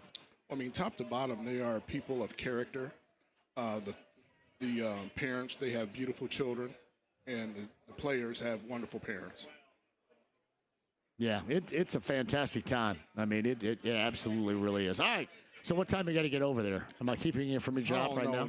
No, not at all. I'm gonna roll. I'm gonna roll over and see you a little bit later on tonight. So I am in the bottom of section 1314. Section 13. I think I am in. Where am I? With Tom Sutton of Coach's Tavern. I can't remember if I'm in section 2 or where that is. It's right behind the basket. It's awesome seats. And what's really great about it, you would understand this, George, is I have an aisle seat, so I can just run up the stairs and go to the bathroom anytime I want. Oh, well, that's perfect. Especially with these long timeouts in the finals, man, it's just fantastic. Absolutely, especially with you hydrating. Oh, I'm staying hydrated, buddy. Let me tell you this. I am a veteran of doing this. So the crowd the other night, you've been there, as you mentioned, for how many years? 13. 13 years. Was that the loudest crowd you've ever been a part of? Yes. Easily? Very, very electric, very inspiring. Yeah. I think the crowd itself put everybody over the top. Yeah, it was. Hey, George, great to meet you. I'm going to come and see you a little bit later on, man. Please do, John. Yeah, great to see you. Actually, we crossed paths before when you was at the other place as an intern. I had a different job then. Did you really? Oh, yeah. Oh, man. The other Was I place. working with Mark Patrick back in the day at the other place? Yeah, that's when Bobby Big Nuts used to call the show and all that back in the day. Remember Jamison Brewer, the Pacers guard, Sir, I Gotta Go, which was famous Absolutely. back then, man. And BS. BS. You know, BS is Brad Shoemaker, and that's the reason why I got this job. Because I was with Mark at Chalky's. You remember Chalky's on the northeast side? It was a first non-smoking bar that just had a ton of pool tables. And I was with Mark at a live remote, and back then the producer went with the host, and I would just tell him, hey, this person's on line 1 or whatever. And BS did such a horrific job of running the board back at the station that Mark said, can you get your ass back at the station because BS is horrible and run the board. And I didn't even know how to run the board either, but I just went back and ran it, and that's how it all started right there. Had it not been for BS's ineptitude on the board, who knows? You should send him a thank you I card. should. Well, I do all the time. Thank you, Brad Shoemaker, BS, for that, too. George, it's a pleasure, man. Thank you very Always, John. much. Appreciate Good you, to see you. That's our friend see you, man. George. You can check him out, section 13, correct? Later on tonight inside Cambridge Fieldhouse. Just one of the stories of many stories that are going on, as I mentioned. I absolutely love talking to Peter Vessie. And I realized this. A lot of Pacer fans were either indifferent or maybe not altogether on board in the day with Peter Vessie. Back during his days of NBA on NBC, you always thought that he had a Knicks angle. I always thought that he was hardcore on the Knicks. And that was something we didn't get into because I don't care, and I know you guys don't care about the stinking Knicks right now. But if you follow him on social media still, he is 81 years old and still incredibly active and doing what he is doing. And talking about the NBA, that is the first time, and George brings up a great point, back in my days with Mark Patrick, that's the last time that I was a part of a show that had Peter Vessie on it. Because Mark Patrick, more than occasionally, had Peter Vessie on it. That was a different era of how you tried to book guests, but Mark had Peter Vessie on back in the day a couple of different times, in fact. Basically for the 5-year period that he and I were together over on Fall Creek Road. But it was really cool to have Peter Vessie back on a little bit earlier, especially with the dynamic that he has with that of the late, great Robin Miller here. And we know how much we miss Robin. And the first thing he brought up was the ABA gathering that we had inside the Emmis building and the lobby. This goes back maybe 3, 4, 5 years, in fact. But it was a fundraiser for the ABA players that were still with us. And there was more than 10 to 20 former ABA players there. It was an absolute outstanding experience that we had with him. But I talked to Peter about that, and that was a Robin Miller brainchild right there. All right, quick break. We'll come back. Pivot. Michelob Ultra brings us to you. Hyatt House downtown. Don't go anywhere. 93.5, 107.5 The Fan.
Side engineer Chris and Kevin are here with promotions, and it's Nathaniel Finch back at the studio. We go until 8 o'clock, and game number 4 coverage begins tonight. Then here with Pacers Radio on 93.5 and 107.5 The Fan. Hey, by the way, don't forget about tomorrow night, the JMV Takeover.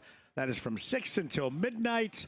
All requests Saturday night, and it will be made so much better if the Pacers have a 3-1 advantage tomorrow night for sure. Meantime, joining us now, I want to make sure I get this right. Ben from Australia? Yeah, We got- and Lachlan, my son. Ben and Lachlan from, where are we from in Australia? Just near Sydney. Near Sydney, Australia. So what is the weather like near Sydney right now? Is Freezing cold. Freezing. Is it like, Yeah. like how freezing? No, it's not freezing for US. It's like 10 degrees Celsius, Yeah. which is like, I don't know, Celsius. Oh, 50 my goodness. Fahrenheit, something Is like it that. really? It's not really cold. Is that highs? 50. No, yeah. 50 degree highs. So, it's this really is your not- winter not- time there, right? Yeah. Yep. It's Yeah. really not cold compared to the US. Yeah, so not at all. So yeah, exactly. So you come up here and you get a little bit of summer up here, or when you got to Yeah, go we back get to 2 winter. summers this year. That's awesome. What's your favorite Australian band of all time, Ben and Lachlan? Oh, has to be Cold Chisel or AC/DC. Yeah, AC/DC. Oh man. Hey, I've never heard so much AC/DC than since I've been in the US. The US love AC/DC. Well, they're on tour right now too. Angus Young is like 3 times our age here, Ben. In game 2, OKC's playing Thunderstruck during the. Yeah. Oh, you've been to OKC Yeah, as we well. went to game well, 2 we're and just then- making the tour here, aren't we? And then There we go, right there. We like getting honked at by the trucks that are going by. so we did game 2 in OKC, and then drove. Saw a Cardinals game in Missouri. No, did you really? Yeah, which was really cool. Do you And watch then- baseball in Australia? No, I don't. But I know who the MLB teams are, so we went and found one, and that was a cool experience. Lachlan, who's your favorite band from Australia? Oh, got to be AC/DC Is it? for sure. I like NXS. Can I say NXS? Yeah, of Even course. with the Yeah, loss yeah, of no. Michael Hutchins? Yeah, NXS. You know who's sneaky good to me? Icehouse. Yes. Should I like Ice House? No, Ice House was cool. Yeah. Iva Davies? Yeah. What do you very think? good. Very good. I don't think that dude ever comes Yeah. up here, right? What? Hey, go ahead. What'd you say, Dev? Men at work? Did you guys ever live in Australia? You seem to know all the Australian well, bands. listen. Hey, it's almost like I have because I have seen Crocodile Dundee 2 about 5,000 times. Yeah. Because Who I feel like because I've seen Crocodile Dundee 2 about 5,000 times that I can navigate the outback. That's not a knife. This is Yeah, a knife. Well, I mean, in 2, if you remember, they were in the outback Yeah, they right were. there, Yeah, trying to dodge the drug Yeah, dealers. yeah. So I kind of feel like I know my way around. Walkabout Creek and Yeah, such. yeah. Is Walkabout Creek real? The pub is real. Is it You really? can still go to the pub. It is in a remote town. I did not So, know yes, that. it Do does people in exist. Australia like Crocodile Dundee? Go ahead and grab Yeah, one no, if you I want will. right there. Thank you, brother. Yeah, you got it, Ben. You can see as soon as the beers I come out, I know. was looking You're all straight at grabby them. before I even said go ahead and get one. So- Yeah, they do. People do drive out there to go and have a look at the pub where it was filmed. So do they like the fact that Americans dig on Crocodile Dundee as much I as they think did they in do. the 80s? Yeah, I think they do. All right. Yeah. We got a differing of opinions here. Ben's a Pacer guy. Lachlan's Yeah. an OKC guy. Thunder guy. So So what's he's this my dynamic? son. Yes.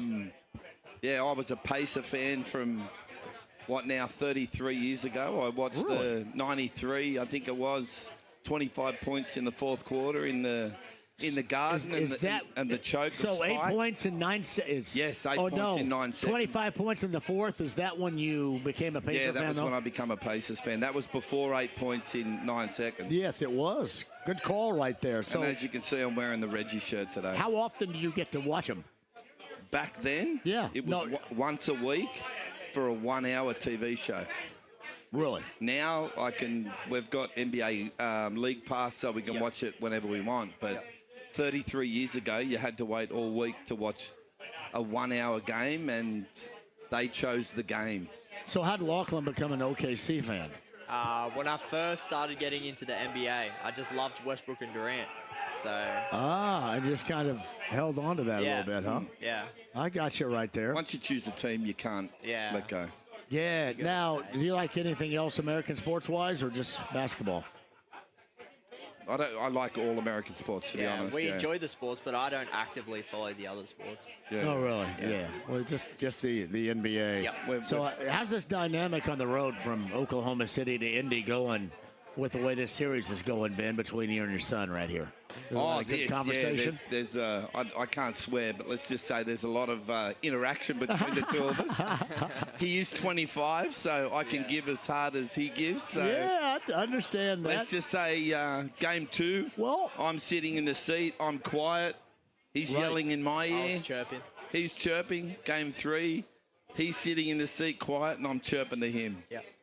So who takes it better? Who takes the junk better? You as the I think it's the pretty dad? equal. Pretty Is it equal. really? We can both take a joke. Yeah, I think All it's right, pretty equal. we have Lachlan and Ben here from Australia, outside of Sydney, Australia. They're following the finals here. We're at the Pivot Balcony Bar with Michelob Ultra inside the Hyatt House. Thank you all for joining us. Lachlan, I'll start with you. How does OKC bounce back, in your estimation, to get this thing even and get home court back tonight? Oh, I think their big three has to really propel this game, as well as the supporting cast, and definitely limit the turnovers. 17 was too many. Yep. They got a little bit of dose of their own medicine Yeah, in game number 3. honestly. I don't think they dug it late, especially. Ben, what do you think the Pacers have to do? Is there anything that they found in that success of game number 3 that they can take advantage of in game 4 tonight, Ben? Good question. They ran the ball. Game 2, they were getting trapped. They couldn't get into a sequence, Yeah. a flow.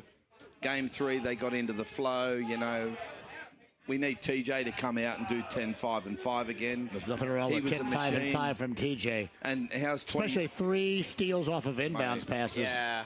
Like that that's was like not good to watch. That's like Yeah. biddy ball. My daughter's biddy ball teams back in the Yeah. day. That was weird. My son and I have watched, we sort of call our personal nickname for TJ is the Bulldog. Yeah. That guy is just a wrecking ball. And the amount of inbounds that he has stolen during the year, Yep. he's a machine. And I was super pumped that Matherin come out and got 27 because he was copping a little bit of flack. He needed that. He needed and that. Well, you knew, or at least you expected you were going to get a game like that from him, and that was it. So when do you guys fly back to Australia? Into the series? No, 15th, unfortunately. Yeah, Unfortunately, it's work commitment Well, for me. whoa. That's like Sunday, Yeah, it is. Yeah. the 15th. Now, do you fly Qantas? No, Qantas is great though. American, Oh, you fly American? of course, yeah. Yeah. See, why are you not flying Qantas? I thought. Oh, yeah. Americans are coach here with Qantas. So I'm still flying Qantas, really. Everybody I ever thought went to Australia had to fly there and back from Qantas. No. And you had to fly from LAX. Yeah, from Lax into OKC. And then Gotcha. a really, really nice drive through the Midwest to Indiana. And that was, you know, it was 1,100 kilometres for us. I don't know what that is, 800, 900 miles. Now you're throwing the metric system, Celsius and the metric Yeah, system. I mean, But- you got to understand who you're talking to right here. I don't know do. anything. I'm trying to convert. I'm the trying to dumbest convert, guy brother. around right here. But I tell you what, we saw some, and I think Lachlan would agree, we saw some really cool parts of America on that drive. Yeah, we Did you? And we're glad we did it, and we're glad we didn't fly. Got to see St. Louis That's and awesome. the Cardinals. It was cool. Yeah. Yeah. Well, We sort of, we made an agreement last year in November that if we win or if we both get to the finals, we'll come over. Statistical likelihood of that ever happening again is right. nearly probably zero. Yeah. Of OKC meeting Indiana, and it's the two teams we love, so we're here. Hey, And we're loving every minute. Shout out to Walkabout Creek, by the way, too. And I like Crocodile Dundee 2 better than 1, by the way, the original. Yeah, I always I like have mine and too. always I like will. mine Get a good too. shot of the Outback right there. Yeah. It is Ben and Lachlan right here, father and son on Thank an you. NBA Finals trek. You guys are an absolute pleasure to talk to. How do you feel about Midnight Oil? I love Australian Midnight, band. love Midnight Oil. Oh, Definitely man. love Midnight Oil. We could you talk know forever. all the Australian I'm classics. telling you what, buddy. Let me tell you what. I could be named officially Australian, except I sound like a hillbilly from southern Indiana. That's a problem. The lead singer of Midnight Oil ended up becoming a politician He for did? a while. Well, I always wanted your accent because I thought I could pick up chicks easier back in the day if I had your accent. I'm married, so that's something I haven't tried. Thank you. I'll take notes. There you go. that's- Take I'll notes, Ben. That's a question. Lachlan's going to take notes. Yeah, that's a question for the boy, not me. Thank you, guys. I appreciate it. Thank Ben and you. Lachlan from outside of Sydney, Australia, in town for the NBA Finals prior to Game 4 tonight. Hey, we're at the Pivot Balcony Bar. Hey, don't miss it right now. Fantastic as we're outside of Gamebridge Fieldhouse before Game 4. James Boyd, Eddie Gill going to join us coming up on the other side. 93.5, 107.5 The Fan.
vulnerable when things aren't going their way and they're in control late, meaning the Pacers have been there in tight game situations and won.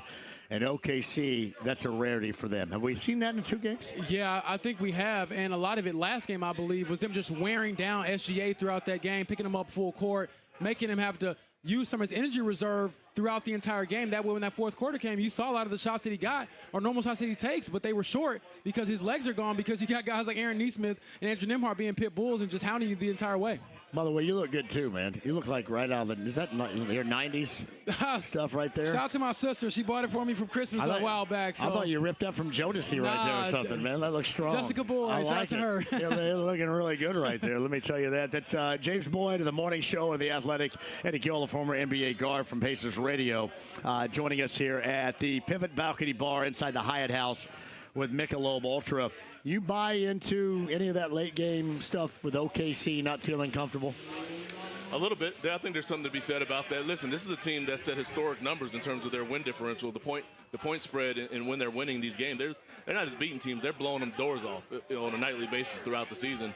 And the Pacers have lived in these clutch moments and really thrived in these clutch moments with their ability to stay resilient, stay tough in those moments, and they know how to make those plays down the stretch that sometimes seem heroic and seemingly impossible. They're comfortable with those plays, but they weren't in that position. I was really impressed with the fact that they were dominant in the fourth quarter, not only putting 32 points on the board, but holding them to 18. That's incredibly impressive, being able to get that done on the defensive end. And I think that's what they have to continue to work on, is to continue to get stops and get out in transition. And if you don't have anything early, continue to move the ball with pace in the half-court set, because if you're pulling the ball out of the net and they set that defense, it's going to be a rough night. James, did they look gassed, Oklahoma City, at the end of Game 3? Oh, yes. I mean, I was thinking to myself, like, how many gassers did you run? They were out there looking like they ran 110s out there on a football field. They can't run with me, can they, man? I don't know about that, JMV. You get up and down pretty good, man. I do get up and down, I think brother. a lot of that has to do with SGA in particular. You know, one flaw in OKC that I perhaps took for granted coming into the series was they don't really have that secondary ball handler to take pressure off of him. I mean, even tonight, do you try to have Alex Caruso bring it up or Jalen Williams? Because when it's just him, that wears him down. That is a great point you make, because it's funny, as Eddie and James join us now. Eddie, I'll go with you on this. It's funny. Some people said, you know, if you have Nembhard and you have Halliburton, you got 2 true point guards, and that's too many. Man, we find exactly how necessary that is to have that in your arsenal. It's incredibly important to have 2 ball handlers on the floor who can make plays.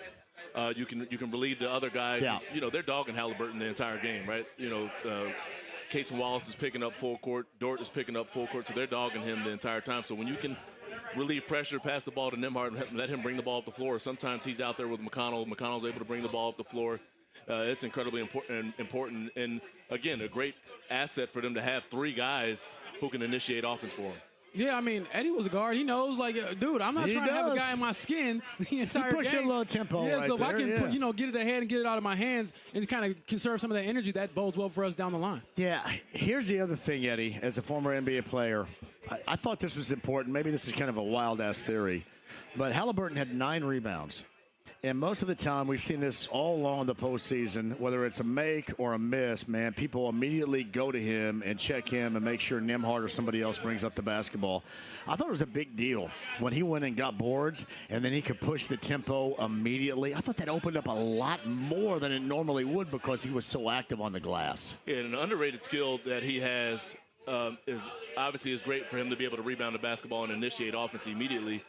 But you often think a guy with high assist numbers, he keeps the ball in his hands the entire time until this last minute, and now he's making this pass to get an assist. It's quite opposite with him. When he does get those rebounds, oftentimes you have guys like Toppin, Siakam. They're running out and running the break. Mathurin's running the break. He doesn't hesitate to advance the basketball and trust them to make a decision. Oftentimes they're able to get to the rim and score, but he does a great job of advancing it while everyone's so keyed in on him having the ball. For Obi in particular, to kind of piggyback off Eddie's point, I think he's changed the math a little bit when it comes to that 2 big lineup. You want those 2 bigs out there. If one of them has to chase this dude inline to inline, and again, Obi Toppin, he might not score 20 points, but he's a plus 18, a game high plus 18 in the last game because of that energy and that effort. That's James Boyd. Eddie Gill's with us as well. Good segue here. So you think OKC makes a change, goes back? a little bit more exclusively to the two bigs at all. And then I want to factor in Miles Turner coming off of that game where he was ill and very unproductive up until the end of the game, the significance of the role that he would play if that decision is made. I don't think they go back to it. To me, it would be a kind of a head scratcher if they do go back to it here in Game 4.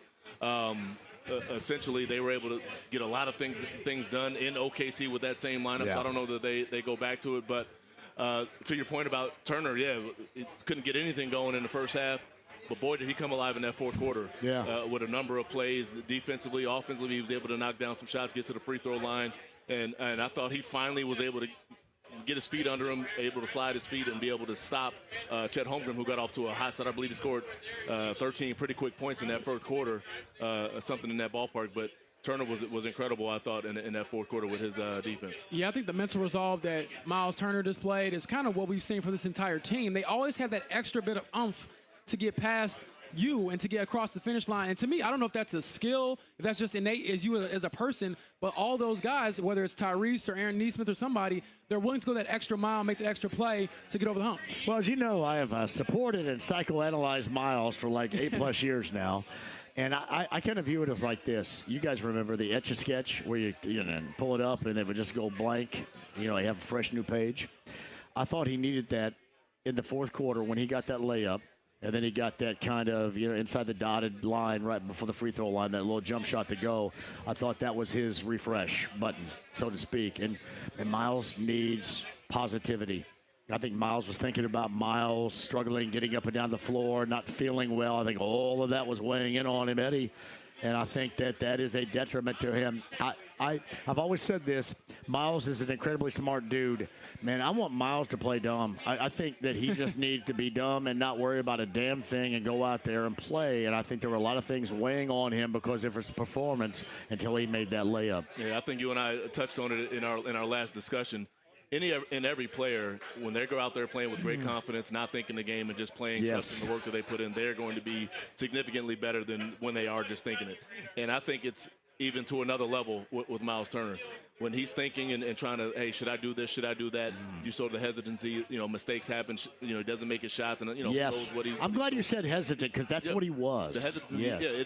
it bites us all, right? Yes. But with that fourth quarter, he had the pick and pop at the free throw line that you referenced there from Halliburton. He knocked that down. Strong move to the basket. He just goes straight at the chest to Holmgren, puts him in the basket for a layup, gets to the free throw line, and then that just really invigorated his defense. Also, and the block. Which, by the way, he had 5 block shots. Yeah, he did. So he's been dominant in terms of his rim protection, so crafty with his hands. And just really happy for him to have that fourth quarter. It's funny, fellas, too. You look at this as just a great team orientation. Somebody brought up to me the point, well, you look at Nesmith, he's got to score more. He only had 7. Or look at the box score, and you see Nembhard, and you look at his score, and Miles only had 9. But, guys, team-wise, they got to win because they are a team and because they all were significant in big plays down the stretch. And that's the team that we know. That's the team that wins here in Indiana with this Pacer group. Yeah, I think of the word synergy with them, which means like the sum of the parts is greater than the individual parts by themselves. And I think that they are truly a team that might be flawed individually. Like you might look at Tyrese and say, oh, he struggles with physicality. Or Pascal Siakam, you don't shoot maybe the best free throw percentage. Or Aaron Nesmith, I don't know if you can create your own shot just as well. But when they kind of play off each other, you don't see those weaknesses as much. And then at the end of the day, sometimes you just got to be a dog. Like, they got a bunch of dogs on the team. And I think when you see T.J. McConnell diving for loose balls, hyping with the crowd, who else isn't going to want to go hard for that guy if you're in that locker room? So James Boyd right here at The Athletic in the morning show. Eddie Gill for Pacers TV, the former NBA guard. We're at the Pivot Balcony Bar inside the Hyatt House with Michelob Ultra. So, Eddie, yesterday you'd appreciate this. So Haywood Workman came in studio. And, obviously a former Pacer point guard, much like you, but also was a 13-year NBA official. And I was asking him, how he felt that the games have been officiated so far. And I thought they've been officiated well. And then I asked him to, so what happens with Nembhard, for example? I'll use Nembhard for example. Hands up, going in a straight line, defending Gilgeous-Alexander. And I thought he was incredibly effective, he and others, for this Pacer team. How does the dynamic work between what officials you have and what is going to be a foul with contact and what isn't? Because there were multiple times when there was contact there And we have seen in the past, SGA gets that whistle, but he didn't in game number 3. Well, you need to say that again, so make sure all the Pacers fans know that SGA did not get a call when they're losing their mind when he does get a call. Sometimes that he doesn't get it, but yeah, I think from a player perspective, you go out and just play aggressive basketball, play physical basketball, and if you got to adjust during the course of a game, then you adjust. But you definitely don't try to pull the reins back before the game starts, right? You go out there and play aggressive, play physical, and with the mindset they can't call them all. And oftentimes that's what OKC does. Well, Nesmith fouled out too. I mean, so. Exactly. So, but that's part of it. You just go out there and play that way. And sometimes they're getting themselves in bad trouble. They're committing bad fouls in broad daylight, and I'm like, what are you guys doing? Play good defense, move your feet, and I appreciate the aggressiveness, but sometimes they're committing bad fouls, so that's something that they got to get in the mirror about. But overall, I haven't had any complaints with the officiating, and to your point about Nembhard, he did a terrific job. And even going back to game 1, before Halliburton hits that shot, SGA had an opportunity to get to put the lead even to another level. Nembhard gets a stop, and then they're able to go down and get a score. James, before you respond, Eddie, as a former player, explain to everybody out there the showing your hands technique defensively, too. When people say, well, he's showing his hands, so they think he's in the safe zone, which is not always the case. But explain that to folks out there defensively. Well, yeah, it's less about your hands, more about your feet, right, and your positioning. If a guy has been able to cut off a defensive angle, I don't care where your hands are, oftentimes they can get into your body and draw a foul. So you certainly want to keep your hands out because that's the easiest foul to call, right? If my hands are low and they're down in here, that's the easiest one to call. So they have to be out and spread, in that regard, and also trying to look for deflections in that respect. James, play off of it. Well, as you know, you didn't ask me for defensive tips because I don't play no defense when we go play basketball together. I'm just running. Right, man. A lot of business decisions these days. I got a fake tooth in 6th grade, and after that, I was like, I don't know about taking charge. Hey, man, true story. I had a fake tooth once, and I swallowed it because it got knocked out during a basketball this game. one right here in front of my face has been fake My since 6th dentist grade. said, go find it. And I said, hell, I don't want to go find it. What are you talking about? Go find it. But I do think, to Eddie's point, Andrew has some of the better lateral quickness you'll see. He does a good job of pressing up and kind of sliding rather than, I'm going to reach into you, because a guy like SGA, as soon as you stick your hand in the cookie jar, he's going up. He's going to try to draw that foul, and I think they made it tough on him. If you look at the box score from the last game, 24 points for SGA on 20 shots, you live with that because this guy usually will get 20 points on 8 shots because he's been fouled 10 times, and so we'll see how it shakes out tonight. Hey, Eddie, are the Pacers used to the style of play of OKC by now? We saw in the first half, clearly of game 1, they were not used to it. And they got used to it in the second half. But it seems like, to me, more so than anything else that's important, I think now they're used to what OKC does. And I'm sure that's both sides of the basketball. But I think that would be very important because the one thing we've seen the Pacers do at a high level this season is adjust in situations. And I think we've seen that adjusting. I think they're definitely and I'm careful with the words used to, so they understand what to expect. I would say that. The question becomes, can you remain disciplined in understanding how that team plays, right, and understanding where the advantageous positions are on the floor and where the disadvantageous positions are on the floor. You want to stay out of a crowd because they put you in a crowd pretty quickly. Before you know it, they got the ball and going the other way. So you have to stay disciplined with your work. Trying to play early in the shot clock, I think, is super important. Oh, man. Late shot clock Pacers is not fun to watch. It's a problem. Yeah. It's a Hail Mary coming or a turnover, one of the two. And honestly, that's across the board for any team, but it's just varying levels to it. Yeah. When you do it against that team, more often than not, it's going to be a turnover, and they're going to get down the end of the floor quickly as fast as, Shea is and as fast as Jalen Williams. Yeah, I just thought that was huge key so far is trying to stay out of the late shot clock situations, definitely, too. What do you think is the key tonight, James, in your opinion, for this game for the Pacers? I wonder how they'll adjust to perhaps whatever adjustments they make for SGA. Did they get him off the ball more, and how do you defend him if he is kind of coming off a screen, or kind of how, Halliburton adjusted? And also, I'm kind of waiting for, will this be the Pacers, really good shooting game? We haven't seen that in the finals just yet. And so have these guys got a little confidence? Can you get out and run? Can you knock down some early shots? I mean, if Miles sees 2 go through in the first 6-10 minutes of the game. Yeah. What did that do Can for he your save team? my timeline tonight? Knock down some shots, you think? Save my timeline, Miles. Look, they be in my mentions too. I'm like, look, the game is long, and then the Pacers win. Everyone's happy again. You guys got to check my timeline out. When Miles has a bad game, I say, hey, guys, I'm not playing here tonight. But that's just the way they go because I've always supported what he have done and I think what he means to this particular team. So give me some advantages, some edges the Pacers have tonight in Game 4. Yeah, I would say, you got to match the fight. Right, you saw OKC come out in Game 2, and they were like, hey, we're going to come out and be dominant physically, really locked in on the details. And I always point to the intangibles. I'm less concerned about shot making, although I recognize the value. The ball's got to go in the basket at some point, right? I totally understand you got to outscore the opponent, but oftentimes it's the intangibles that leads to shot making. It's the intangibles that leads to stops, and it's intangibles that lead to execution, floor spacing, communication, all those types of things that give you a great opportunity to put the ball in the basket. But I think that's the biggest one is you have got to match the fight. OKC understands the importance of this game. They don't want to go back to OKC down 3-1, even if they feel like they have a great advantage there. You got to go out and take advantage of this opportunity here right now if you're the Pacers. So James has been twice. How about you? A little pickup basketball action with me on the south side ever? Eddie, would you be interested? No. I'm going to pass on that one. Are you done? Yeah, I'm going to pass on that one. My main goal, if that ever happens, is to walk on the court and then walk off the court. Well, you will. Stuff that happens in between is a mystery. You will. My goal is, if I'm ever, which assuming sometime I will die, I want to die right out there. Oh, Seriously. Lord. Seriously. This man will play I all definitely day. don't want to witness that. So. Yeah. No. Don't hit me up that day. I love basketball. Hey, Jay, I just wanted to, because I've invited Chad Buchanan before, and he says, man, my knee or some crap. So I don't my have knee. I don't have any. I'm just going to say no. How about that? Well, I mean, listen, you Eddie, they play showed at me the highest level. an X-ray of a guy's knee after we got done playing. I guess this one They of the guys did? got a knee replacement. They want me to feel bad. He's out here. He's getting cooked. Look, that's competition. That's exactly right. Yeah, don't be telling me Here's about my your knee replacement. Yeah, don't tell me about your injuries. I'm like, I don't care, man. Yeah, you decided to lace them up today. Hey, there you go. Take this L. Here's my knee replacement. That's what happens. All right. So I understand you respectfully decline, correct? I mean, now, what do you do? What sports? Because you got to find a challenge someplace. What is it? Man, what sports do I play now? I mean, that's a great question in terms of. You're not doing pickleball, are you?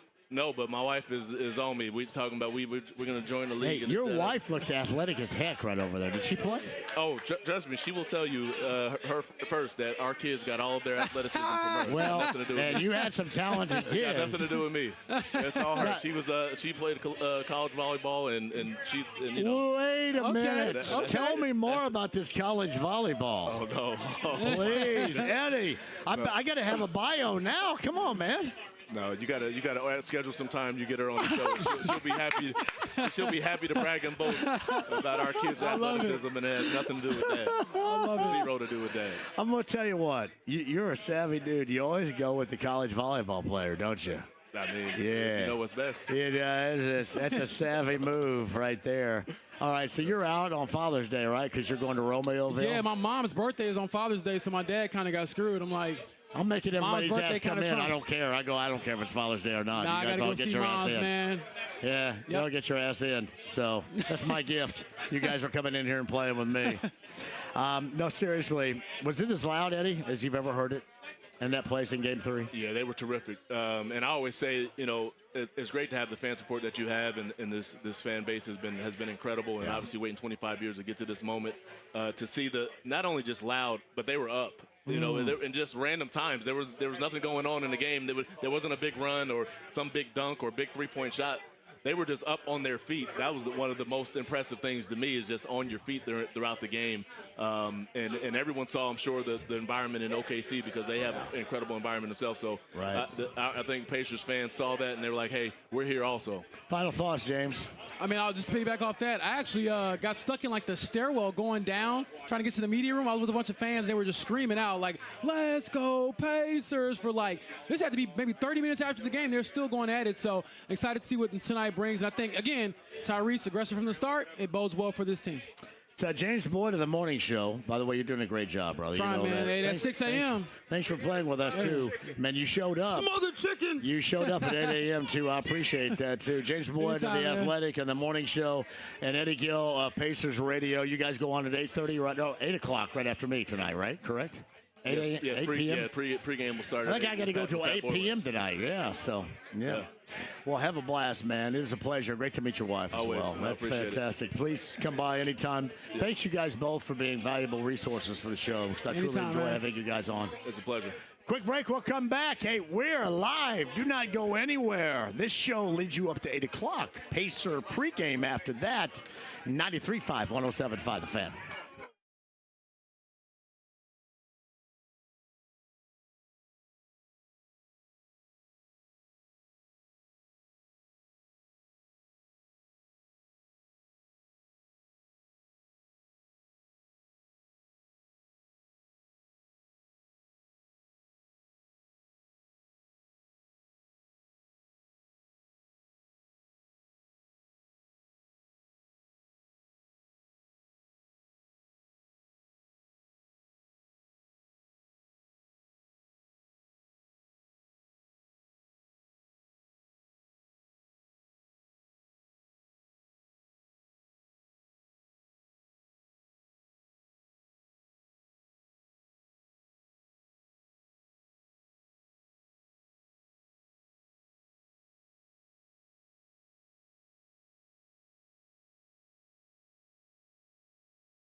Pacers Radio right there. That was Eddie Gill. We just heard from Eddie Gill. Podcast 1075thefan.com.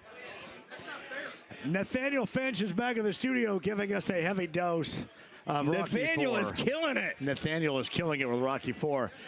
Joey Molinaro was, hey, don't go anywhere, okay? I want you to come over here a little bit, too. Joey's going to be here. We're going to talk to Joey right now. That voice you just heard from Pacers TV is our good friend. I had his reading glasses for the better part of 3 weeks. It's Jeremiah Johnson. Man, this has been awesome. So Ben and Lachlan came from Australia, Sydney, Australia, been on. My man over here is from Jersey. Greensboro, North Carolina, a little bit earlier. I've already taken pictures today and talked with Hong Kong, China, New Zealand, New Jersey, as you mentioned, Sacramento. So great, I mean, people from all over the world have, and a lot of those fans, again, everyone listening is dedicated, but it takes a special level of dedication to watch the games when they come on at 3 in the morning or 5 in the morning. Correct. And I know a lot of these fans don't miss a game, or they happen to be watching while they're at work. And they made these last-minute plans to come to the NBA Finals. And so it's been great to meet some of them. Charleston, South Carolina. Charleston, South Carolina. I got to get some seafood from Charleston, South Carolina right there, brother. Let me tell you that. Hey, by the way, these fatheads I'm handed. Yeah, this is awesome. You know, there's zero way I'm not going to take this Obi Toppin to my mom right here. Oh, for sure. My mom will probably take my picture down and put this in a frame. Did you tell me she's only listening to the finals games on the radio? So, the Terre Haute station, which I don't even know, like Byron Allen. It's WTWO and, isn't it? Yeah, ABC. And for whatever jackass way they do TV on DirecTV, she does not get an ABC affiliate out of Terre Haute. It does not make sense. It doesn't. Well, I mean, in Channel 10, so screwed up with the whole Byron Allen outfit over there. It's completely jacked up everything. Gosh. So, yeah, so she watches every game, and then all of a sudden the final, she's listening on the radio. All of a sudden the final, she's listening on the radio. And then she probably can watch NBA TV the next day when they show the replays. She sat in her rocking chair next to the radio like it was the stinking Waltons the other night for Game 3. And was clutching the old Philco? her Obi Toppin jersey that Chad Buchanan from Obi gave her. So here's what's going to happen. Right here in front of me, the AAA Membership Lounge via YouTube Live. You can't see it because it's kind of just a silhouette. But I have a fat head of Obi Toppin. I'm going to give this to her, and then she'll take my pictures down and probably put this in a frame and put this up on a wall right here because she loves Obi more than me.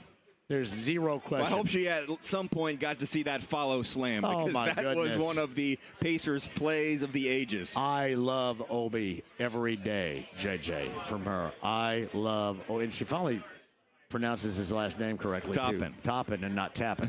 So that's good. But she loves Obi, and that's the way that it is. How you feeling, buddy? I feel great. I mean, there's a little bit of nervous energy, a little anxiousness.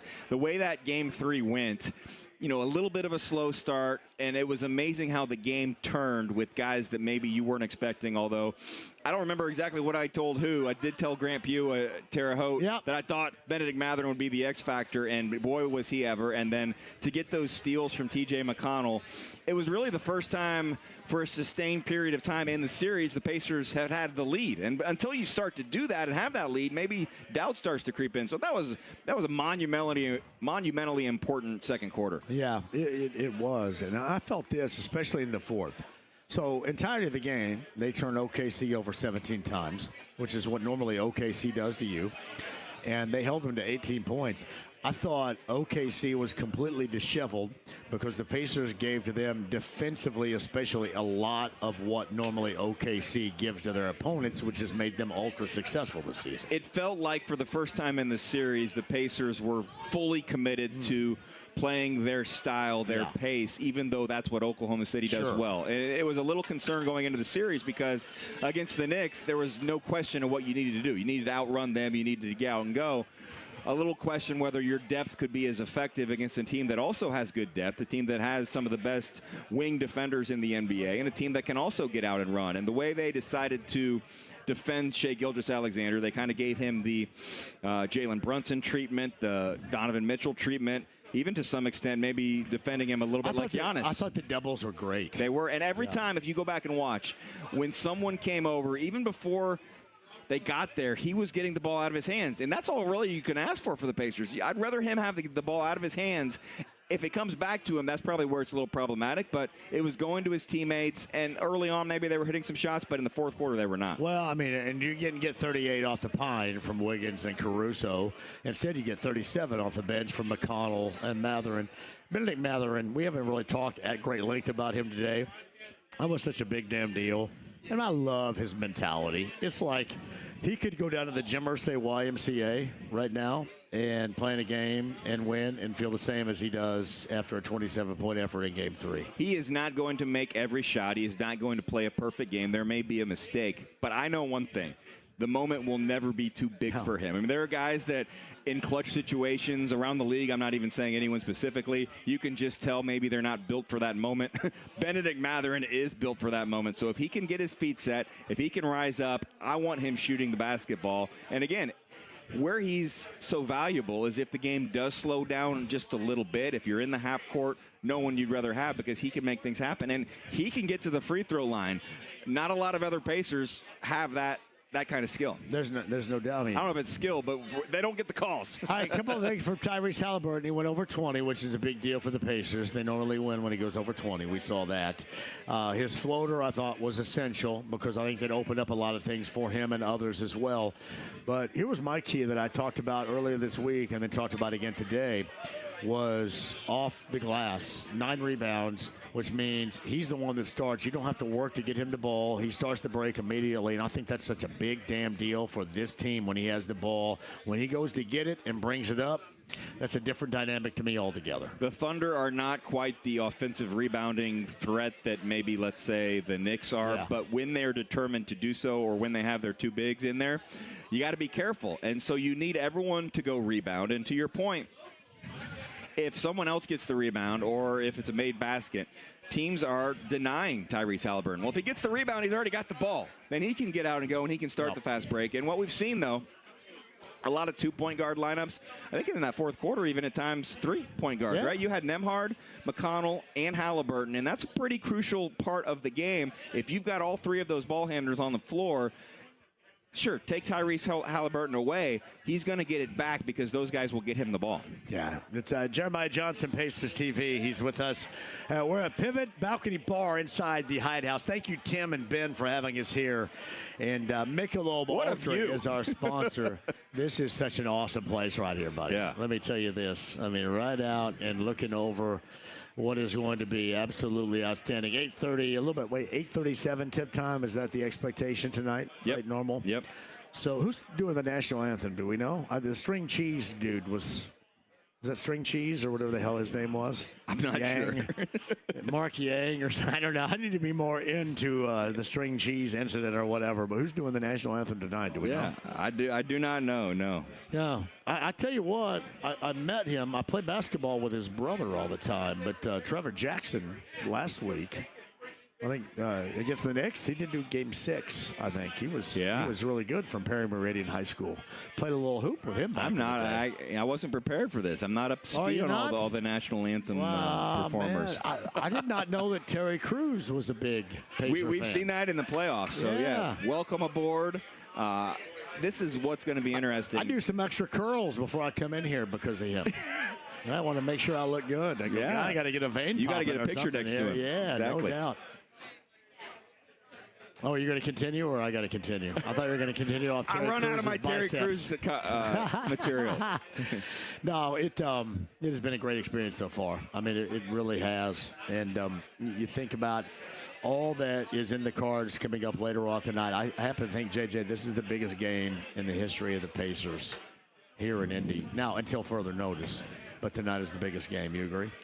You don't want to put too much emphasis on it just because from a player perspective, that can be problematic. But if you go up 3-1, you are in firm control of this series. If it's 2-2, who knows what happens. A lot of people are saying you have to win, like you're probably saying 4 and then probably what would be Game 6. It is weird. If it comes to it, I don't know why I have this feeling that Game 7 would be possible because of how much the nerves could get to the Thunder. And if you get off to a good start into Game 7, I do think Game 7's the home court advantage could be key, but I kind of feel like maybe you throw that out and you think about what the Pacers did in a Game 7 in New York. But the Pacers have never trailed in the playoffs in a series. They haven't lost consecutive games since March 10th, and so if that holds, then they will win. If you just keep going back and forth, fine, you'll get the job done. The Thunder have to beat this team twice. They also have to beat this team at Gainbridge Fieldhouse at least once, either 4 or 6. So winning Game 3 was huge. Winning Game 4 would be even bigger. And to your point, if you win Game 4, it may go down as the biggest until the 4th win. Oh, listen, I know I deal with high levels of hyperbole on this show, but I believe. So it's a JMV must win? It's absolutely a must win, man. It is a must win, and it will give us a sports arousal of all time. Up until, the possibility of them clinching, wherever that might be. You got time to stick around? Yeah, I'm good. JJ rejoins on the other side. You got Joey over there, too. Joey's in the bullpen warming up over there. I don't know what kind of, he's talking to my man Chad Robling right there. So we're good. Hey, this is a great spot, though. Could I have picked out a better spot here, outside? I tell you, you've had a good week. The pub, and then here, the pub takes you back to the old time. It's cool. When this building was built, it was one of the only spots, right? And then now this is kind of the new spot, right in the shadows of Gainbridge Fieldhouse. Second time I've been here with you, so it's a great spot, and I love the Fatheads. It's funny, man. I had Hayward Workman in studio yesterday, and he said, man, where you going to be tomorrow? It didn't even exist when I was there. I said, exactly. I mean, hell, you were playing up the block here a little bit, too. So exactly. It is, You had to go. If you went across the street like this, you'd be in the city market back in the day.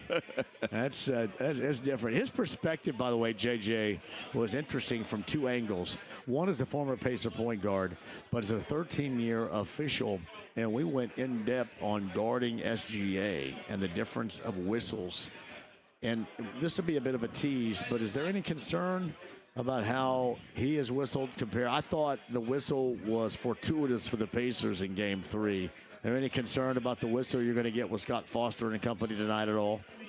I don't know. Probably not. I tend to think that the way they've been playing or calling the games, really the entire playoffs, they're letting more physicality go. And a guy like Andrew Nemhard, he's really trained, and I heard part of that interview with Haywood Workman.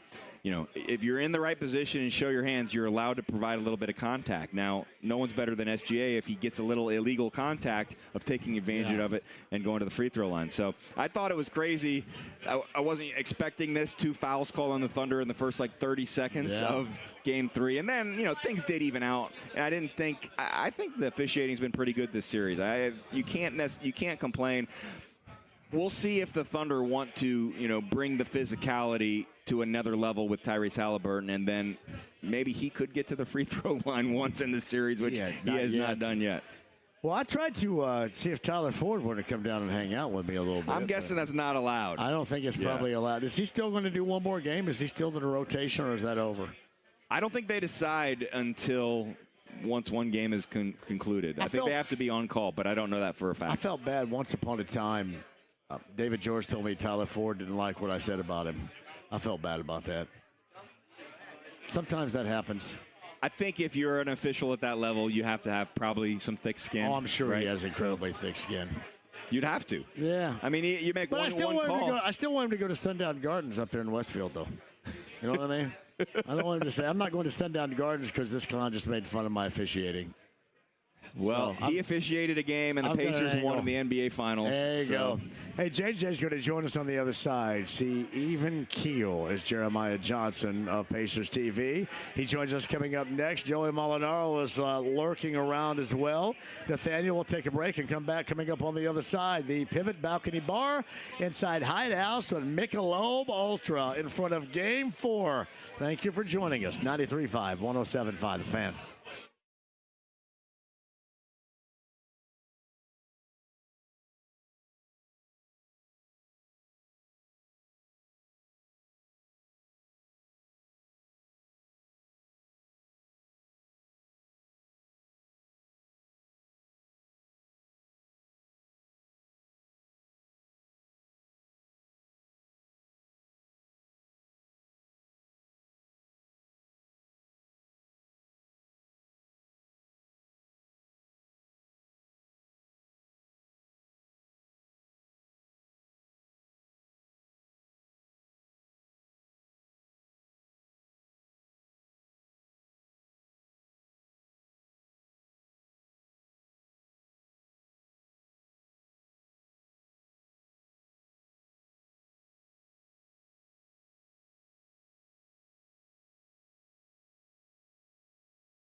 That's Chris Denary right there in the second quarter on the radio network, and Chris is hanging out. We'll talk to him in a second. JJ back in a second. Your Harris Hoosier Park race of the day. Tony Clements, the winner.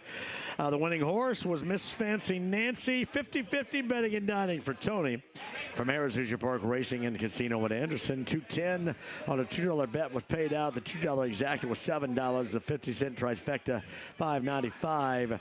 That is your Harris Hoosier Park race of the day. You have standardbred horse racing going on now through November. My man Tony Ridge, shout out. We do a Monday, check that, Wednesday through Friday. That is your Harris Hoosier Park race of the day. You guys, JJ is with us. You knew that. Kristen Nere, the voice of the Pacers, is also with us. You guys got time to hang after the top? I'm good. Yeah. JJ looked a bit skeptical right there, Chris. No, I'm good. I got nothing to do. I thought you said you had to be off in a minute. Hey, Nathaniel, do we have to be off in a minute? I mean, yeah, you're supposed to, but whatever. Yeah, you know, I don't pay attention to what anybody says. That's we just good. do it, and then I do it, and then I have to face the consequences. Imagine if Chris did that during the Pacers broadcast. He didn't pay attention to the producer. I would tell Jamie Burns to stick it so much. Say, hey, Jamie, just stick it. Okay? I am plenty fine here. What? Rick meets with the media, at 6:45? I'd like to go to that. Yep. I've got a hit with Hagan at 7 and Brad Brown at 7:50. Well, you can be late for those clowns. Yeah, okay. Don't worry about it. Yeah, don't worry about that. All right, JJ and Chris going to rejoin us on the other side. Let's take a break, come back. Pivot, Balcony Bar, Hyatt House. Michelob Ultra brings us to you. Thank you for joining us. Pacers game 4 on the inbound. We are going to have you covered. 93.5, 107.5 The Fan.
Summer Song of 2025, yes, sirs. Danville, Indiana's own. I love looking at everybody's faces here. The balcony bar is in the Hyatt House. Thank you for joining us. It is called Pivot, and this is awesome. Right across Pennsylvania from Cambridge Fieldhouse, where game number 4 tips tonight a little bit after 8:30, where we will take you up until the pregame action right here until 8 o'clock on the Fan with this show. It has been a busy show so far. Peter Vessie was on the show. Mark Kestir was on the show. And a variety of people. I will forget. Eddie Gill was on the show. James Boyd was here. We had Australians, our friend Lachlan and Ben from Sydney, Australia a little bit earlier too. We've got people from all over the globe. And we also have from Peru, Indiana, Jeremiah Johnson, Pacers TV. And look, the voice not only of Pacers TV, but the second quarter on Pacers Radio. There's Chris Denary. The Hello, quarter Chris. the series turned. That was it right there. A 40-point quarter I got a call. That was amazing. Awesome. Like, that second quarter just kept going on and on. Did you say turnt? I love that you said turnt. That is so today, JJ. Turnt. Yeah. I'll tell you what, it was really cool. And I just have to, again, thank Mark Boyle for allowing me the opportunity to do play-by-play during a finals game. And I was gifted with a wonderful quarter. Yeah. A 40-point quarter. 2 McConnells. Two McConnells. It was great. I'd never done a game with Eddie Gill, and so that was a great opportunity. Great dude, by the way. Oh yeah, no question. Knows his stuff. So it was a lot of fun, and I tell you what, JJ's done it as well. He and I have done so many interviews the last few weeks, but this is so cool, John, to be right here across from the field house with all the Pacers fans in their gear. You go around the city, you go around wherever you go. I go into the hardware store. People are wearing Pacers gear. Yeah. They want to talk to me about the game tonight. So the Pacers flags on the side of homes gets me so excited. Yeah. Like, I'm from obviously Morgan County, Johnson County, so I rode in and some guy had a big Pacers flag on the back of his truck. Awesome. Yeah. I mean, that's what you want. I mean, it's what you dream about. I mean, when you think about it, what it means for the city economically, it's so cool. And tonight, I think if you thought Wednesday night was loud, I think tonight is going to even be hell, I'm going to be louder. there, too. I'm not going to be too sick to go like I was in Game 3. I struggled to the finish. And your record's pretty strong this year, right? Yeah, when I go with Tom Sutton of Coach's Tavern, the owner, and wear these shoes, we are unbeaten. Yeah, I like that. So I feel very confident about tonight for sure. So where do we start with tonight, Chris? Well, the one thing that you'd like to see is this team get off to a better start. I mean, they've fallen behind in each of the first 3 games in the first quarter. They did a nice job in that second quarter, as we talked, with that 40-point quarter. But like to see them get off to a little bit better start. But you know that this is an Oklahoma City team. John, I don't know how you always talk about must-wins. I do. He's already been saying. Yeah, I would say this is one. I would say it feels like a must-win for both teams, right? Yeah. Because for the Pacers, you really don't want to go back to Oklahoma City 2-2. And for Oklahoma City, you don't want to be 1 game away from elimination. So for both teams, I think tonight it's a must-win. I think the winner of tonight's matchup ends up winning the series. So that's just my thought. JJ doesn't deal with this level of hyperbole. I made a case for a Game 7. Anything goes if you get to a Game 7. I know it's not I dig on the ideal. anything goes stuff, don't get me wrong, but I don't know if I believe it right now. So you don't want that, especially when you're up 2-1 and you have 2 opportunities still at Cambridge Fieldhouse. But if you got down to it and you were playing a Game 7 and the winner is the NBA champion, I feel like I've seen that in sports a lot where you just expect automatically the home team to win, and it doesn't always happen. Guys, I think the Thunder have been challenged. I think they have been challenged tonight, and I cannot wait to see from coaching maneuvers to how they play on the floor, exactly how they respond, because they got thundered.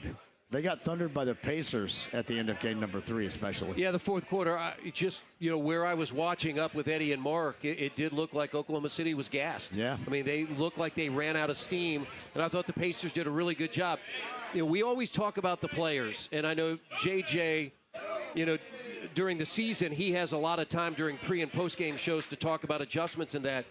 I can't say enough about what this coaching staff has done, how they have managed minutes, how they have managed rotations, And if you look at each of the 4 series, as they get to late game situations where they're 9-1 in clutch, I just think the way that Rick and his staff have managed those lineups, boy, it's been one of the reasons they've been so good in the postseason. I'll even take it another step. It's the defensive coaching. Yeah. I mean, think about last season, all of last season, the start of this season. It was the elephant in the room that you could not make a sustained run because your defense was just not good enough. And the reality is you won Game 3 because your defense was awesome. Yes. And since January 1st, the defense has been top 10. They still finished the season, despite getting off to a bad start, tied for 13th in defensive rating. And a lot of credit goes to Andrew Nembhard and Aaron Nesmith, but they really made some significant changes to their approach defensively in the offseason. And you didn't get to see it on the court at the beginning of the year because of the injuries. But then once everyone was healthy, the reason you made those changes was you knew you had guys like Nembhard, Nesmith, and then the third player that no one really even talks about is Ben Shepherd. Those guys are responsible for keeping the ball out of the paint. And that's something that you were talking about for years. I mean, I could remember 3 years ago, 2 years ago, however long, coming on your show and you talking about the other team's point guards getting into the paint. And that's what they're taking away right now. And then you add on the fact that when you're playing against guys like I just mentioned about Brunson, Donovan Mitchell, Giannis, now Shea, you have to have specific defensive game plans, and they're throwing a lot of different looks at him. Guys, Tyrese Halliburton has never been known to be a great defender on the ball, but I think he might be arguably the best free safety in the NBA because my man is in the passing lane all the time. And I mentioned this as a key, Chris and JJ both a little bit earlier. I thought his 9-rebound performance, man, he has the ball and he is off and running. That is such a big deal. You don't have to jack with trying to come back and get it. And I don't mind Nembhard bringing it up, but you don't have to mess with that either. He gets it and runs with it. That puts so much pressure, no matter who we're talking about, especially here with the Thunder, on that defense. I thought that was huge in game number 3. Yeah, you're right, because it gives him a chance to get out and go. And as you said, he's not getting the ball from somebody else. He's just off and running. And he's got willing and able teammates that will run with him. And I think that is an important point. The minutes are worth watching. And I know when things start going poorly, people can get upset. But the rotations are key. And the way the Pacers have been able to close these fourth quarters, I don't think it's a coincidence that they have just a little more legs than their opponents down the stretch. And it's key for the second unit to build on the lead or come from behind or maintain, but not to lose it. And so what happened in the fourth quarter of Game 3 was so big that you're down by 5 going to the fourth, and then you get the lead or you're really close when then Tyrese Halliburton was rested and ready, and he comes in the game at about the 7 or 8 minute mark. Shai Gilgeous-Alexander had already been in the game for a couple of minutes, and that allowed him and the rest of the starters to be fresh down the stretch. So, guys, G-Mama would love this. But this guy has been so high quality and MVP-like for this team. Obi Toppin has been so important for this team off the bench, and then in even closing games, guys, often. Such a big deal Obi has been, Chris. Yeah, I was listening to one of the many national podcasts today, and they mentioned, can you believe how the Pacers got him? They got him for basically nothing, a couple of second-round draft picks. I remember, and JJ would remember this 2 years ago, in the final week of the regular season, the Pacers played the Knicks twice. Obi had 2 30-point games against Indiana. And I thought, man, that guy can play. And when Kevin Pritchard was able to acquire him, and he has been just a huge asset for this organization, re-signed last year, big time off the bench. And again, that offensive rebound he had, I've watched that again a number of times. He read where those Oklahoma City defenders weren't, and he went right to the rim and was there. That made it a 7-point game. That was huge. Well, and JJ, you can talk about this as well. That's another reason why I felt OKC down the stretch was gassed, because, man, they did a lot of standing and watching. You saw SGA do the same thing on a Halliburton offensive rebound as well, kind of standing and watching and not going at it. You know, oftentimes that is because you don't have the energy to do it. I thought the Pacers really put it to them in that capacity. The best part of that game was that there were so many plays that you'll remember, plays that led to the win. And I posted prior to our Sideline Guys podcast yesterday that we recorded, I posted in the morning, I said, what was your favorite play or sequence from the game? And if you're having a big win, usually there are probably going to be 2 or 3 that stand out. I probably got 100 responses, and 17 different plays from the game that were favorite plays or sequences. And the three that got the most votes were the top-end putback slam, the McConnells, which I'll say, you know, the last one was probably the one that most people mentioned when he just jumped and stole it from Caruso. And then the Miles Turner block sequence. Those were the three that most people liked. But again, to have 17 different plays mentioned, that just shows it takes everything. It takes everyone, and that was one of those symbolic games, I feel like, that it was a total team effort. Yeah, I think that's the beauty of this team, and we didn't really even mention of those guys Tyrese Halliburton or Pascal Siakam. That's been the strength of this team, what the others do, and I don't even want to term them as others, because when you talk to this group, they are collectively a whole. They all know that they have a role, and I think that's why this team's been so good. It's Chris Denary right there, the voice of the Pacers on TV, did the second quarter for the Pacers radio in game number 3, which was outstanding. Jeremiah Johnson, Pacers TV as well. So any expectations, JJ, on how OKC adjusts and moves forward in game number 4 here, other than, as you mentioned, trying to take a little bit of that pressure off of SGA and making him more free-flowing than certainly he was with his 24. I mean, we'd all love 24 in an NBA game, NBA Finals game, but, you know, they need more than that out of him. I felt like when the series started, they were content to try to play the Pacers style, to play fast and to actually outrun them, and you saw that by them going smaller. We haven't seen as much of the no big lineups, but we've seen less of the 2 big lineups. Yeah. After what you saw in game 3, I'm wondering if they might want to slow this down just a little bit, play those 2 bigs, and see if they can have a big advantage in their offensive rebounding. I don't know that they'll change the starting lineup. I feel like they went into this series pretty convinced that the 1 big lineup was the way to go, but we'll see. With Hartenstein out there, you've seen a number of times in his career him cause problems to the Pacers on the offensive glass. And the way you counter that is you get your guards and forwards rebounding and you get out and run, but he can kind of be a one-man crash and he can give second chance opportunities. So I guess I'll be watching, in addition to the turnovers, that's so obvious, that's improved since game 1, but I'll be watching some of those second chance points, and I will see if the Thunder can slow this down a little bit or if they choose to. I'm interested to see how the three-point shooting is tonight, because I feel like Indiana is due for a big night at home. I would agree. And I thought Oklahoma City, they shot better than 40% in game 3. You can't allow Dort to get open. They did a good job on Wiggins, but they made some significant threes in that game, I think, John, that kept it close for Oklahoma City or enabled them to take a lead. I think if Indiana can come out again, you don't have to take a lot of threes, but if you get quality open threes, and especially Miles Turner, I think if Miles Turner has some threes early and can make them, that could be a big story in this game. Well, it's been a struggle, and obviously with his health, he was under the weather, but he did give them some really good plays down the stretch in game number 3 that helped them win the game. But that is really one aspect that we have not seen, and it seems like it's been more than a minute with Miles being able to high ball screen, pick, and pop. And really, I don't know if anybody's noticed, it doesn't seem like he's going, I don't know if the smaller lineup, because I think he dives more and rim runs more than he does pick and pop if he were with a big, right, with three-point range. But that is something that I'm waiting on as well, because he's been caught between. You can kind of tell with his routine. He starts out the game long, he tries to adjust, then he's short, and he's really not found the range at this point. Yeah, I mean, he is very capable of having a game where he makes 5. I mean, we've seen it before. And back to the three-point shooting, I thought one of the biggest shots of the game was the Nesmith 3 on the wing. Correct. With a Tyrese made a great pass. Yeah. I think Oklahoma City thought he was throwing it to somebody else. They thought it was going to Miles on the interior. Yeah. And the way he caught it and shot that, I know Tim Legger had a good breakdown after the game.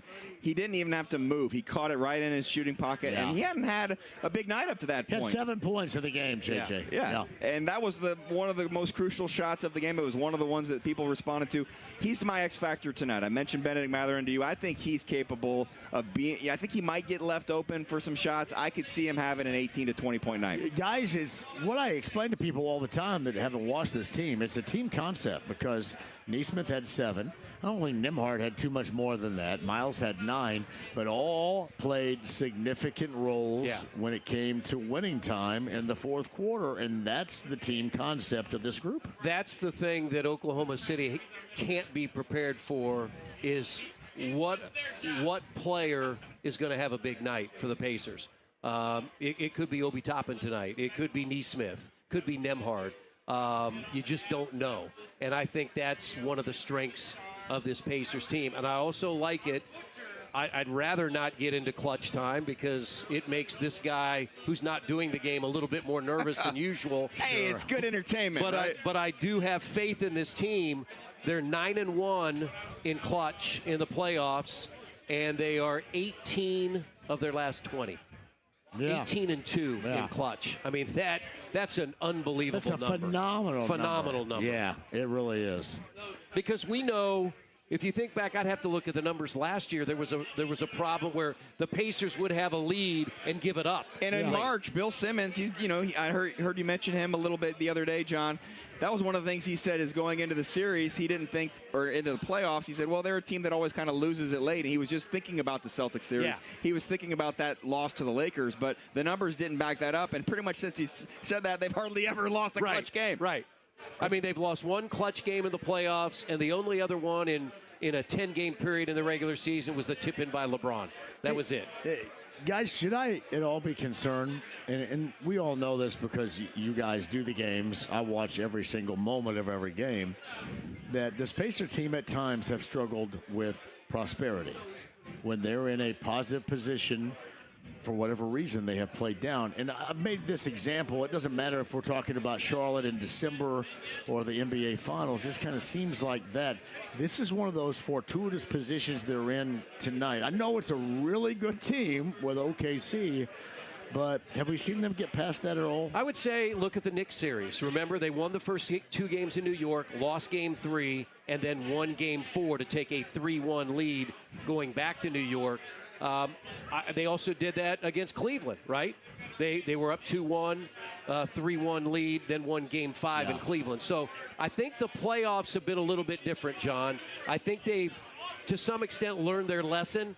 And, Rick Carlisle is going to let them know, look, the crowd can be a great boost to you, but you can't just count on the home crowd to pull you through. You've got to give them something to cheer about. And so I think they've passed that test through the last couple of playoff series. They'll need to do that again tonight. JJ? I tell you what, if this is just like all day you're talking about it, the last 2 days you're just sitting here thinking about what it'll take. You know that they're going to come out and they're going to have that bounce-back mentality. Jenny Busick has talked about that prosperity, dealing with that. But to me, this is just a little bit different. This isn't having a letdown on the second half of back-to-back after a big win or a game in mid-March. They won't lose this game because they let down because they're reading the press clippings. They're 2 wins away from an NBA championship. And so I'm not going to say automatically they're going to win, but they're going to play hard. And I think if the shots fall back to his three-point percentage angle, if you limit the turnovers and you knock down 38% of your threes, and fouls aren't out of hand. I mean, I don't want to see this game slowed down because Shai Gilgeous-Alexander is shooting 16 free throws. Right. But if those things are under control, I just feel like the Pacers are just as good, if not better, than the Thunder, and they've got the home court advantage. By the way, I was listening to Jake with Austin Crozier today, which was outstanding. I'm looking forward to seeing Crow tonight. I forgot that in one of those Laker-Pacers playoff games in 2000, Shaq shot 39 free throws. I had forgotten about that. 39 free throw attempts. Right. Yeah, 39. I will tell you this. 39. Before we cut you guys loose, I thought one of the biggest deals was Game 2.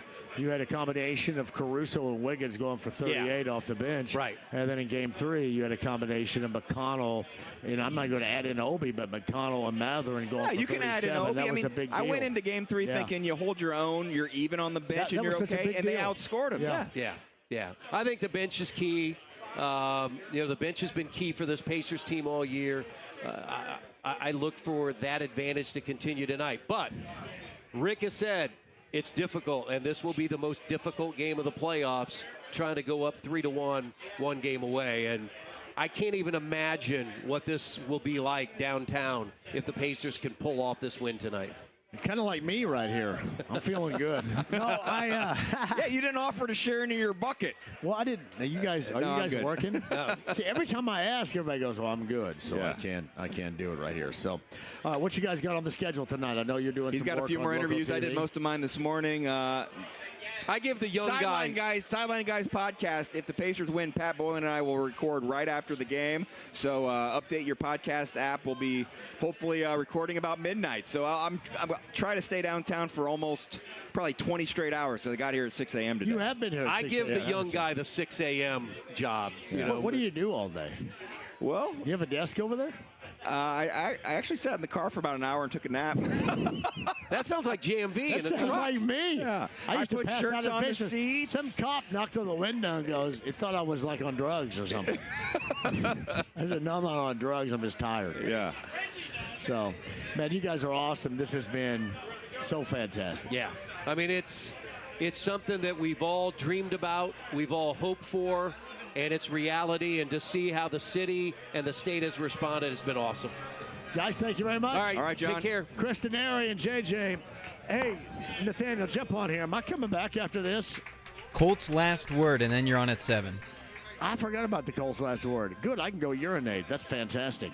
Shout out to the Colts for letting me go urinate here. Michelob Ultra, we're at the Pivot Balcony Bar. Thank you to Tim and Ben for having us here. We got more to come on the other side. We got a Colts Daily Update. I'm going to play some music here, then I'm going to come back with even more for you. Joey Molinaro and more on the other side. You guys sit tight. Nathaniel, you've been fantastic. Dev, hang in there because our ass is coming back before game number 4 of the NBA Finals. Even Jeff Rickard may join us coming up here as well. After the Colts update, which is coming up next, don't go anywhere. It's 93.5, 107.5 The Fan. Stay there. Seriously, stay right there.